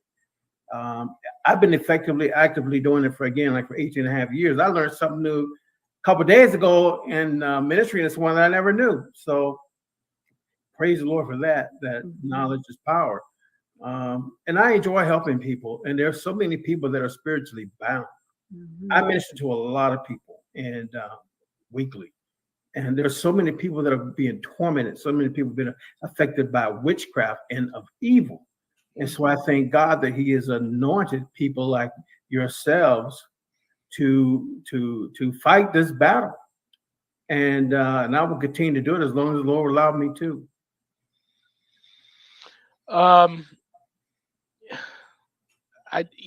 This feels like we're back on the set, doesn't it? Yes. Except for, and we'll get to that too. We'll get to the set. The people ask me all the time, where'd they build that set? And then people do this when I tell them 200-year-old Catholic church up in the hills. I've never seen anything like it before in my life. And oh my gosh, people when they watch this show are going to love that church. Donnie, do you have a favorite memory of season 1? Just being around all you guys, it was just I look forward to just seeing you guys every day and just trying to stay away from Scott making me laugh all the time. But we just had a blast. We had a blast, and I pray that there's a season 2, and I'm looking forward to that and just having fun. And your church, give your church a shout out real quick.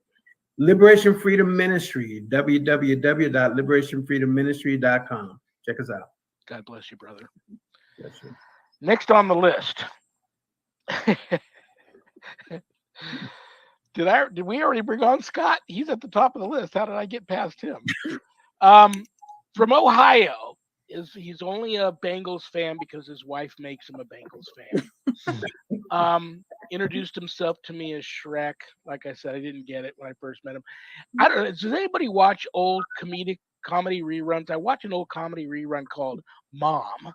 And there's a character on Mom who dates the rich young blonde, and he's a cop. And that actor is the funniest actor I've ever seen. He's so good, and I'm telling you, it's Scott. If you guys ever catch a rerun of Mom, look for the guy that plays the cop that dates Jill. You guys will love that dude. And I'm telling you, it's Scott. Anyway, Scott Johnson, Minister Scott Johnson of Cross Point Church of Christ in Ohio. Scott, introduce yourself to the Paranormal Ministry family, how you got into this field, and anything you'd like to say about the show. I mean, I don't know how I follow that up. I'm just trying not to look at Donnie and laugh. But I'm Scott. I am the pastor at Cross Point Church of Christ in Middletown, Ohio. I've been here. This is my 12th year. I have a beautiful wife and 2 beautiful children. And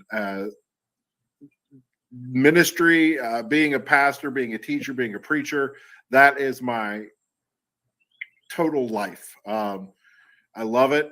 And my wife calls the demonology exorcism bit my side hustle because it's not my full-time thing. Nor do I ever pray that it becomes a full-time thing. I don't think anyone here got into this because we were like, you know what, let's be the exorcists today. This is none of us here would be sad if we never performed an exorcism again. Amen. And none of us would be sad about that. So I'm a pastor. I'm a teacher. I love to make people laugh. I am just blessed. My church is awesome. It's amazing. God has put so many things in here, and I got drug into this like the rest of us, kind of kicking and screaming. And I was mentored by a Roman Catholic priest, and I come from a movement that doesn't believe in spiritual things. So this was very hard for me to process. And I still get a lot of weird responses from other ministers, or they write me off or whatever within my own faith community. But, that's their business. I'm just doing what God says. So evil is real. God obviously had a sense of humor when he picked me to do this.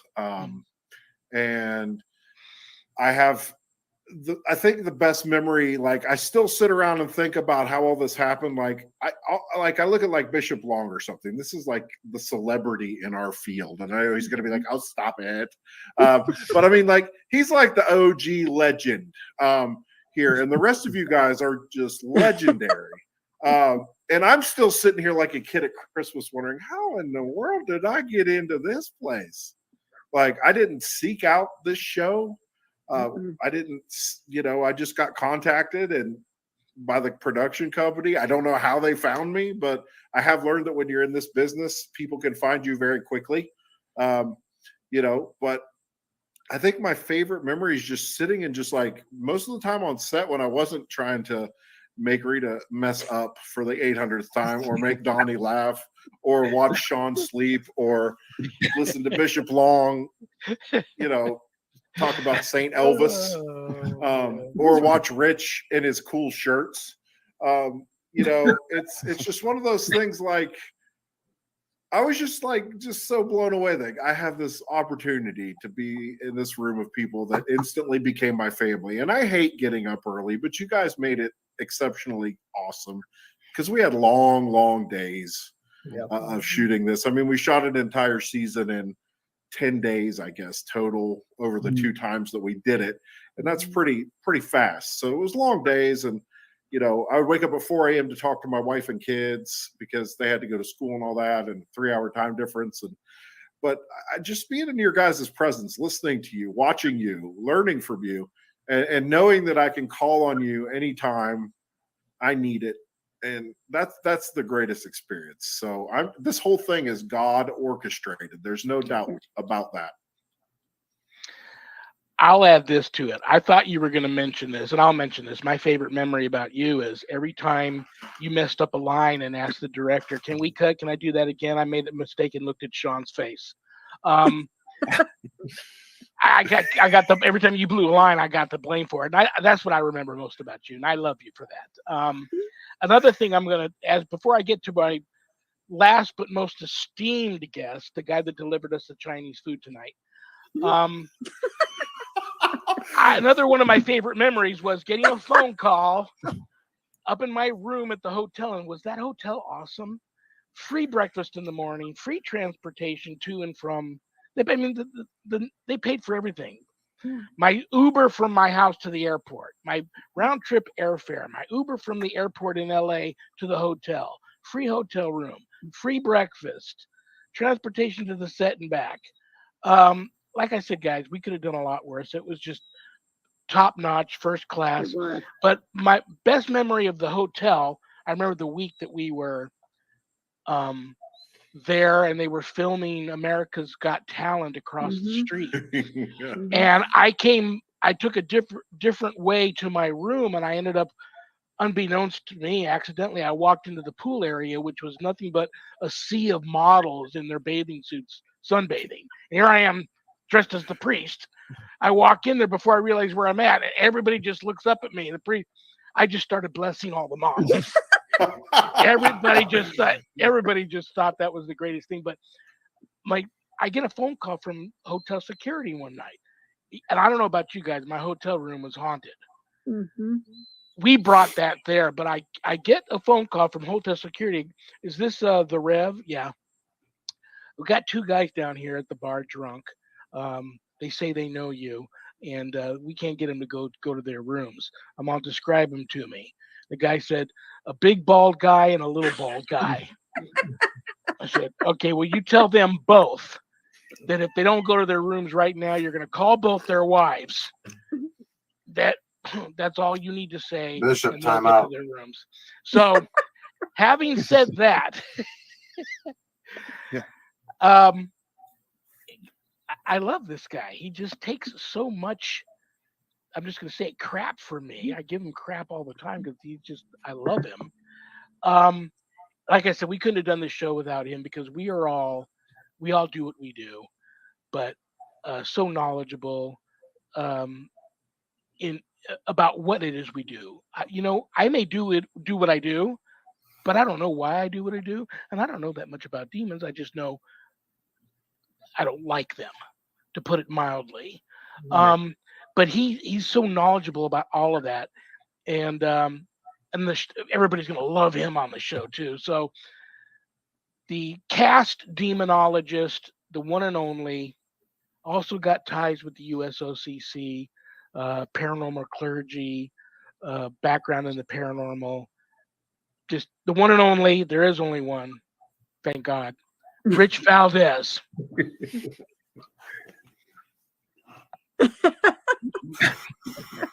Those if you don't A-girls tonight, man, were on Bishop, if you don't put fire. him in timeout, I will. I mean, it's that simple. Knock yourself out. You're in timeout, Shawn. That's it. For reals. You're in timeout. My name's Rich Valdez. I'm Scorpio. I like long walks on the beach during the sunset. No, really, for Wrong real. show. Oh, yeah, wrong show. Yeah. This isn't the dating game. Formally trained for 9.5 years through 3 different churches. 2 of them religious demonology. And what I was taught was not exorcisms, because exorcisms are specifically reserved for the Catholic faith, but deliverance, if need be. Yeah, I was still supposed to call clergy if there was ever any issue that I was investigating a case for them. And then I finished off my training with Bishop James Long. We've been working together now 13 years, and he already has a restraining order against me, and I understand. I get it. It's cool, but started off as administrating for his paranormal clergy, which he later on in 2020, if I'm not mistaken, gave over to me. And now we just we've always had cases back and forth, and we've always worked together. I've been in the paranormal for about 37 years, demonology for about 36, formerly trained 9.5 years, and finally recognized by Bishop James Longs and the United States Old Catholic Church. What I love the most, and I also want to answer that question. That's why I was holding up my hand, but you didn't notice. It's all right. I don't know what I'm doing. I really don't. I know you don't. I know it's okay. You're going to go back to your room afterwards, and you'll be in timeout. It's all good. But I think the difference with this one particular show, and I've noticed a lot of people, not even seeing the show, have already commented and saying, "Oh, more demons and this and that." What they don't understand is, even though I have an experience in the paranormal field, and so does Bishop Long, I know Bishop Rita Strubala has as well. We're not approaching this as paranormal investigators. Mm-mm. We're approaching this as theologians. There's a huge difference. When you have certain individuals or teams or shows out there, and it's called Screaming Demon. It may not be a demon, but the first thing to come to their mind, their fear is obviously, if they scream demon, they actually fear demons. So that's going to come to the forefront if it's something they're up against. And remember, the Bible did state, test the spirits. It doesn't state what type of spirits. It says spirits plural, and we need to test the spirits. Even back then, and Bishop even taught me this, and they believed in ghosts in Israel. They believed in ghosts. Hello, Holy Ghost. And when they saw Jesus walking on the water, they said, ghost. They have to remember that things are not always like the way things are supposed to be. So to those of you that will be watching June 1st, please understand that this is through the eyes of theologians, through the eyes of people that have been formally trained in theology. Okay. And we are giving our personal experiences as to what we have experienced as theologians in this situation, just so that people understand.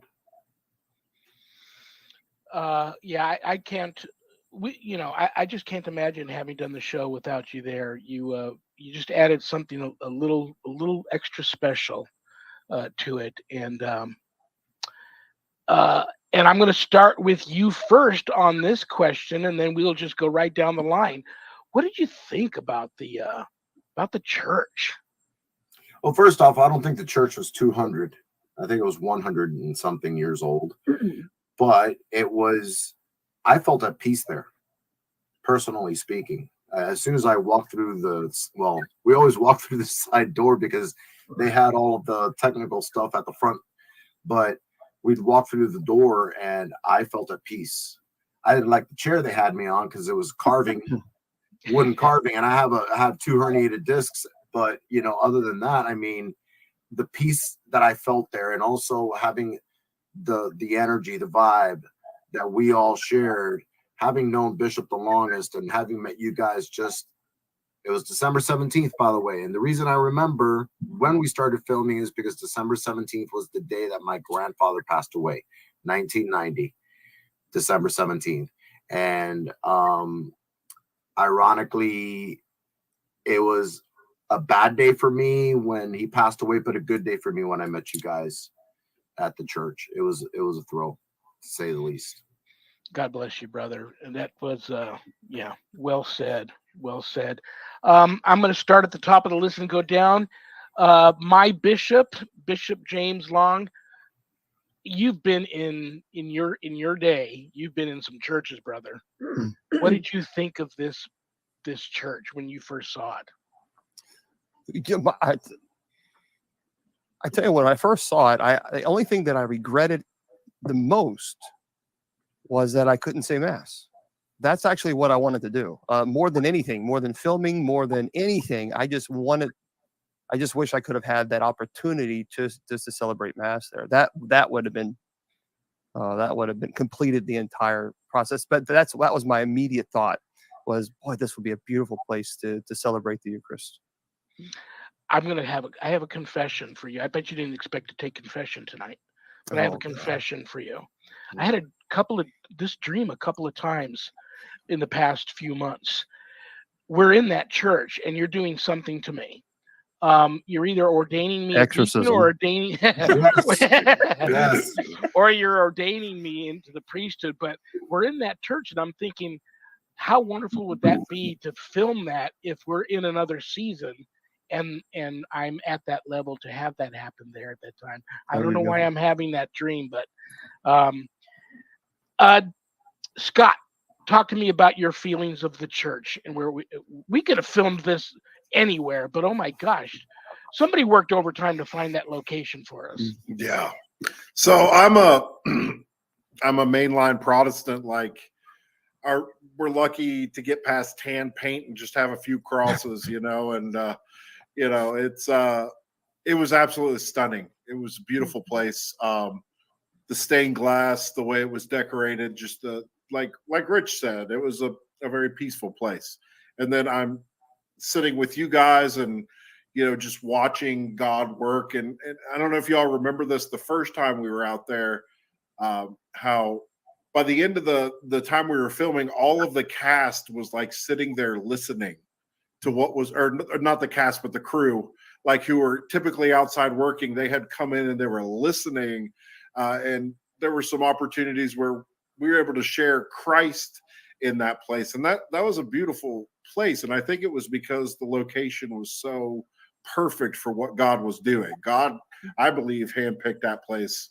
And I think it was one of the most beautiful churches I've ever been in. Amen. Donnie, talk to me about your feelings of the church, brother. I thought it was a very beautiful church. I think the setting was perfect for the show that we did. I enjoyed. It was just a beautiful setting. The people were very warm. They catered to us. They loved us being there. They listened to our stories, and I think you can't pick a better place to do a show than that place. I really enjoyed it. I'm going to add this real quick before I bring the beautiful, lovely Rita on. You know what? It's no mistake that we filmed the first trip out to LA right before Christmas. I mean, right before Christmas. I mean, I came home and it was Christmas. Mm-hmm. And we went back for the second set of filming right after. I mean, we're talking the day after Easter. Mm-hmm. That was all planned. So Rita, I know I used to catch you just walking around that place when we were in between takes or on lunch, or that's a wrap at the end of the day, but the assistants were there to take us back to those. I would catch you walking around the church all over the place. I know you fell in love with that place. Talk to me about your feelings about the church. I did. I absolutely loved that church. Not many people know, I don't think, but for a hobby, I do stained glass, and those windows were just, magnificent. And just the different lighting with it and everything. I was absolutely in awe. I know before we ever went out there, I think it was, I'm not sure which one it was. Maybe it was May, but somebody said, "Oh, we found a Gothic church," and I'm thinking, "Oh, great," because I was really thinking, this is going to be over the top. I walked into that place and I absolutely loved it. Just beautiful. Yeah, it was pretty. Now I can't imagine us doing it anywhere else. Me either. And they do a lot of stuff at that church. They got that big school across the street, and they do masses there and services. It's just the schedule seemed to just open up for it to be available for us. That was something planned. That also. Yeah. That's what my favorite memory of all this is, just knowing that it was all God. I don't even think about what my next move and thought are going to be anymore. I just handed it all over to Him, and it is what it is. This is what I'm going to end on. I'm going to end on two things. I'm going to give everybody. We've got a little over 5 minutes left.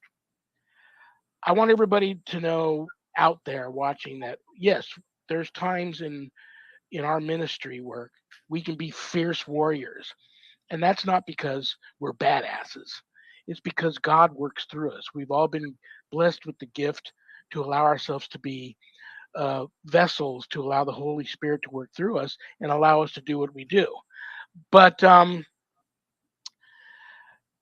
before we go, I'll ask everybody I want everybody to also know we're also very funny people. So if everybody's going to have an opportunity to tell their favorite joke, if it's clean, before we go. But I'm going to pick this gentleman to address this, because I can't think of anybody else that I want to address this fact. We're already getting not bad, but attacks. Some attacks, were frauds. Demons aren't real. Everybody knows it's going to be cinematic recreations of our stories, and I can't. The actors and actresses they've gotten to play us, wonderful resumes, talented people. Eli Roth doesn't get bigger and more talented than that. Bishop James Long, I would like you to address trolls being attacked, and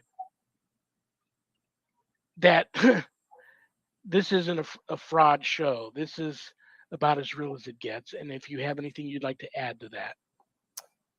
That's what what Rich was talking about earlier, is that's what makes it so unique, because this is also from clergy perspective and not just someone who actually can look at the camera and say, do you hear that? I mean, we actually have something more that I think it's really important within the paranormal community and just throughout everybody. And it lets people are asking, why do we do the show? Because I think it also lets people know that they're not alone, that there are clergy out there that will listen to you, that will not immediately think that there's something wrong with you or just dismiss it, that there are clergy that are very, very passionate about this. And I think this is a great opportunity for us to present that message. The trolls they're going to troll no matter what. People who troll really show their inner struggle, and they're trying to project their insecurities onto you. I don't allow those individuals to project those insecurities onto me, because I would never take criticism from someone I would never go advice to. And that's just the way, unfortunately, they're going to do that no matter what. And people always tell me, well, I don't believe in demons exist, and prove to me that demons exist. And my immediate response to that is, I am not here to prove to you that demons exist, because Christ already said they did, and they do. I'm here to help the families who know that they do. Exactly. And I'm at peace with that. And so no matter what, people are going to, they're going to be the naysayers, and that's fine. That's fair. There's people going to have an opinion. That's fair. However, that's what I am not here to prove to you that demons exist. I'm here to help the families who know they do, and I'm at peace with that. And that's the information that I share with everyone. I know it's not going to happen. I know we're going to be on Rich's show Wednesday night. I'm looking forward to that. And I'll let Rich talk a little bit about his show, having us on. But, the only thing that would be better is if we could all be together to watch the premiere. That would be really, really cool. And Rich, I'll give you a few minutes to talk about your show on Wednesday, and that you're going to have us all back. Well, maybe not me. I might still be in timeout. But talk a little bit about us being on the show on Wednesday. Yeah, you may still be on timeout, but there's still an open invitation. Greetings from Beyond Radio from 6 to 8 p.m. Thank you, Bishop, for correcting me the other day, because he said, all I saw was 8 o'clock. I can't make it. I'm like, oh my. I looked at it. I was like, oh, wow. I forgot to put the 6 to 8. So 6 to 8 p.m. Eastern Standard Time. And I hope we can all make it. My co-host is predominantly the one that's going to be asking all the questions. It is a 2-hour stint, but I also know that Bishop has things to do, and so does Scott, and I'm sure everyone else here as well, with Bishop Rita Strugala and Donnie and Shawn. I just hope you wear your pants this time. And this is not like a please wear your pants. Yes, please. Because that was scary. That was very, very scary. Yeah. And especially when he got up and we were like, what was that? we just got, it just the screen went white. So anyways, 6 to 8 p.m. Parallax 2. And it's going to be fun. Hopefully we can all stay on a little bit longer than usual and get a chance for everyone to know you guys. And that way, that's the way my show is geared, is we like to get questions from the chat. I've been noticing Jen and also Jennifer Bailey, and there's been Eileen, so many people asking questions. Yes, pants party. Pants party. Yeah. You got to wear your PJs. There it is. Your funny PJs. How's that? No. Okay. Am I back to ordering Chinese? Okay. Well, either way, yeah. So tune in this Wednesday, 6 to 8 p.m. And I will be putting the link out there and sending all of you my StreamYard link so that you guys can join in.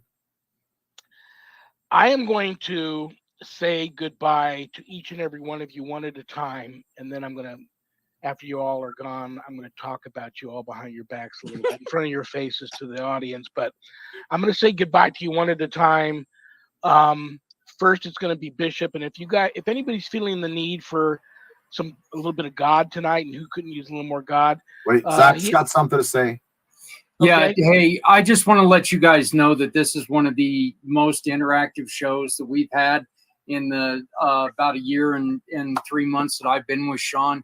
And I want to congratulate you guys. You guys have drummed up a bunch of interest, and it's really been cool sitting back watching the banner back and forth, and it's so nice not having to listen to Shawn as much. So just to let you guys know, it's been so appreciated. Hallelujah to that. I will add to that you guys all being here got Zach to put on his producer clothes. Normally, Zach, you're looking good tonight. Yeah, man. Yeah. I told him all my good clothes are in the laundry. And I said, well, what are you talking about, good clothes? He said, my jersey, devil jersey. Yeah. Okay. Okay, one at a time. Because I know Bishop, if somebody wants a little more God in their life, go to bishopjameslong.com. Scroll down to the bottom of the homepage. There's the link to night prayer, which is Monday through Friday at 7 p.m. Pacific. If you want a little more God in your life in terms of Bible study, Wednesday afternoons and Sunday afternoons at 5 p.m. Pacific. He also live streams Bible study. And since you're all on Facebook, just go to United States Old Catholic Church Clergy and Parishioners Facebook page. It's live streamed there. Bishop Long, I love you. God bless you. Anything you want to say before we make your screen black? No, I really appreciate it. It was great seeing you guys. I tell you what, I'll hold a special place in my heart for all of you guys. So it's nice. It's nice to get the crew back together, even for this brief moment. God bless you, brother. I'll see you at night prayer. Okay, bye-bye. Minister Scott Johnson, a.k.a. Shrek. Hotel security's worst nightmare. Brother, I love you. You ever need anything, I'm here for you, even though you're in Ohio and I'm in Sin City. Give your family a big hug and a kiss for me. Tell them I say hello. The Rev says hey. Have a wonderful remainder to your Memorial Day weekend. I love you, brother. I'll talk to you soon. Love you too. Bye, Scott. See you later, See Scott. you guys. Love you all. Take care. Okay, next on the list, I'm sorry, guys, but he's my favorite cast member. People are just gonna love this guy. Donnie, I love you, brother. I don't know what else to say to you. We have so much in common. People just don't even know. You and I could write a book together. I mean, just our background, being in the service, and you had just on it. We have so much in common. People just don't even know. Mm-hmm. Thank you for being here, brother. I love you. Have a great remainder to your Memorial. I can't even talk now. I'm starting to get emotional. Have a great remainder of your Memorial Day weekend, your night, and I'll see you soon, brother. I love you. Way to go, Donnie. You guys take care now. Then there were 3. Lovely Rita Strugala, Bishop Rita Strugala. You know I love you. Donnie may be my favorite, but I love you the most. Thank you so much for being here. Keep doing what you do. You're very special. People are going to love you on the show. Have a wonderful remainder to your Memorial Day weekend. Give your mom a big hug and a kiss for me. Okay. And I'll talk to you soon, okay? All right. Love you. I love Bye, you, Rita. Rit. Bye. I'm scared. Are you saving me for last? Oh God. You know what, brother? What I do? I give you the hardest time of anybody, and you know why? Because I just love you so much. I don't know. I've never met anybody like you. I just love you, dude. I don't know what it is about you. Is that a compliment? I hope so. You really truly feel like blood to me. You feel like a brother. Well, you said you were a young Cuban. brother. I So am I just Cuban. want you to know that I love you. Thank you so much for being here. I can't wait to talk to you on Wednesday night. You got a great show. Thank you. I feel honored to be invited on Wednesday night. That's going to be the night before the show. That's going to be a great show. So thank you so much for being here. Give your wife and family and everybody that is close to you that you love a big hug and a kiss for me, and I'll talk to you soon. Will do. Thank Peace, you, Rick. everyone. I'll talk to you later. Bye-bye. All right. Hey, Shawn, before you continue, I wanted to bring this one up. I thought this was kind of a neat little thing. It's almost like another little prayer that I think that in which, please forgive me, but there's no way I'm going to try to pronounce your name. But it's definitely very, very cool that you're putting it out there. I'm going to have to actually print that out and track that gentleman down and thank him for that. That's beautiful. That's beautiful. I'm not going to butcher his name either. Yeah, but that was a very, very good show, my friend. That was a great show. Thank you, brother. Thank you for being here. I will make I know we're going to run late, so I'll make my goodbye quick. Thank you to Zach and Adrian Clayton, my co-producers. I couldn't do the show without them. Thank you to the complete cast of Eli Roth Presents the Legion of Exorcists. You'll get to see them all up close and personal. Thursday night, June 1st at 10 p.m. on Travel Channel, Discovery Plus, and Max. And I pray and hope you guys all love the show because we literally put our blood, sweat, and tears into that project. And we've been working on it since before the pandemic. So enjoy. CommunityPayItForward.us. CommunityPayItForward.us. Just go there, experience it, get back to me, let me know what you think. Go there. USOCC.org, church I belong to. I've already talked about night prayer and Bible study. Check USOCC.org out. Thank you to Things Network. Thank you to Temple of Phoenix Rising Entertainment. Thank you to Skeleton Key Network. Thank you to pACT, little p, capital ACT, Podcasting for All Coming Together channel for all these networks, simulcasting my show. God bless you for that. And BeInspiredRadio.net. BeInspiredRadio.net. Chicky Hot, the rock psychic, that's her radio network. Old episodes of Art Bell are there. A lot of other great shows are there. And she audio re-airs of my episodes Saturdays all day there. So go and check that out. Bad Joke Time. Oh, I'm going to be here this Friday. A new show, July 2nd. You guys love this show. Unless, of course, your producer screws it up and gets stuck in traffic. Unless my producer screws it up and gets stuck in traffic. This is the monthly series, Christian Supernatural, with demonologist Ira Wolfnesson. every first Friday. So that'll be this coming Friday, July 2nd. I'm going to pull a bad joke that one of you sent in out of this haunted carnival Barker hat. I didn't get to have everybody else tell a joke. Maybe next time. And this is my poor attempt to put a smile on everybody's face before I say goodnight. Why do cows wear bells? Because their horns don't work. Good night, Danny. Good night, Jack. Good night, dog. Good night, Harold. Rest in peace. Good night, Ernie. Good night, Bill. Good night, Dan. I love you all. God bless you all. Peace.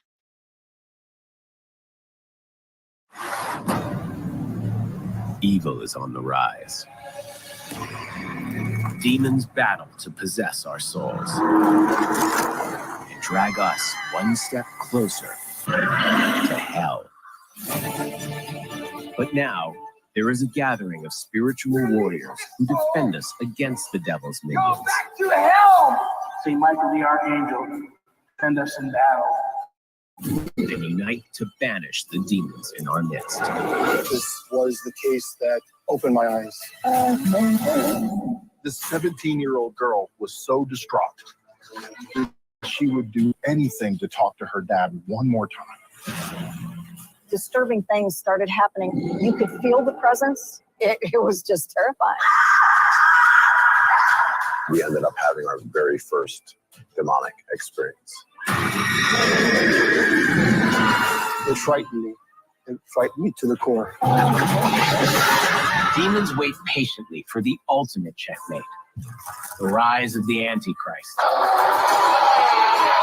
which will lead to the final battle between good and evil. Until then, the spiritual warfare will continue. These are the true stories of the Legion of Exorcists.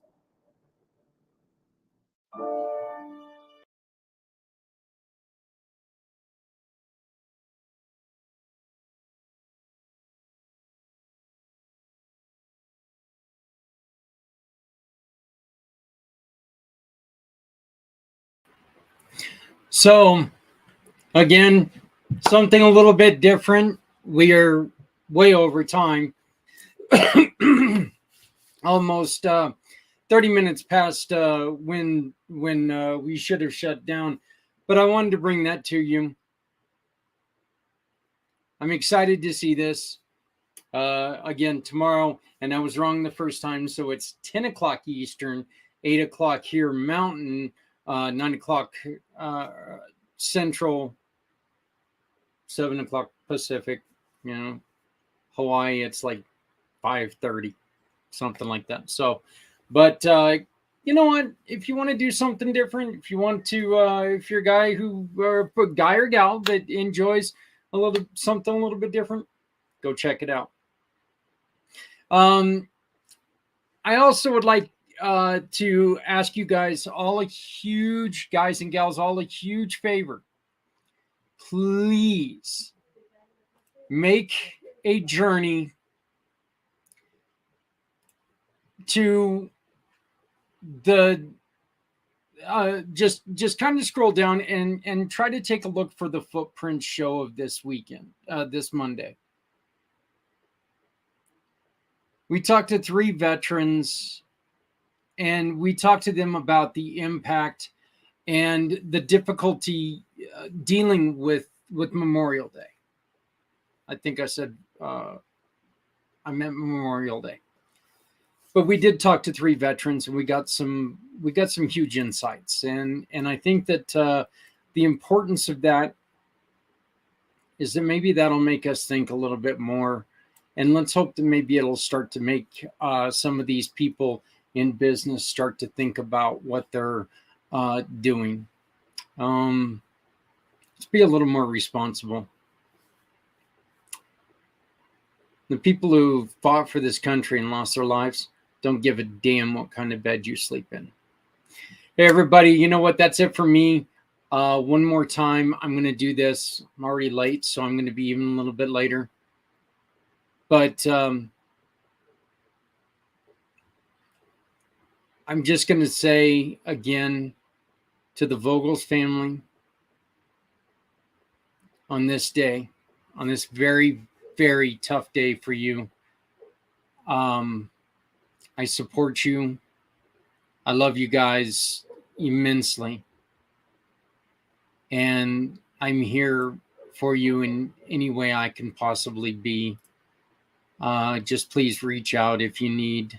And if you have never used Community Pay It Forward, this is a perfect time to do it.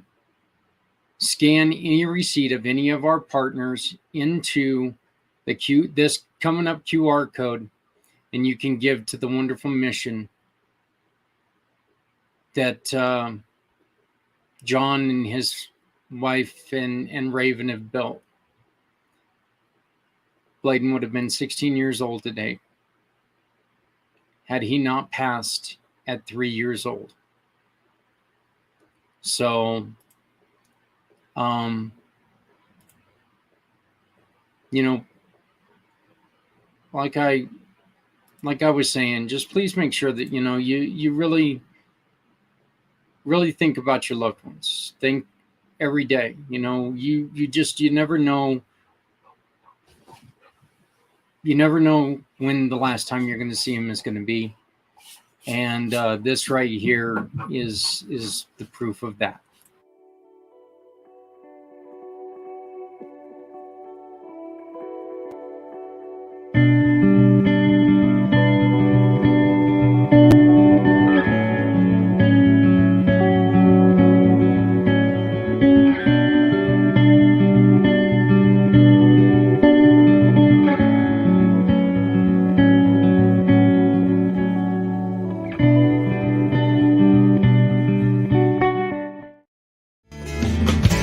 Stepping out of her fear, bring me home.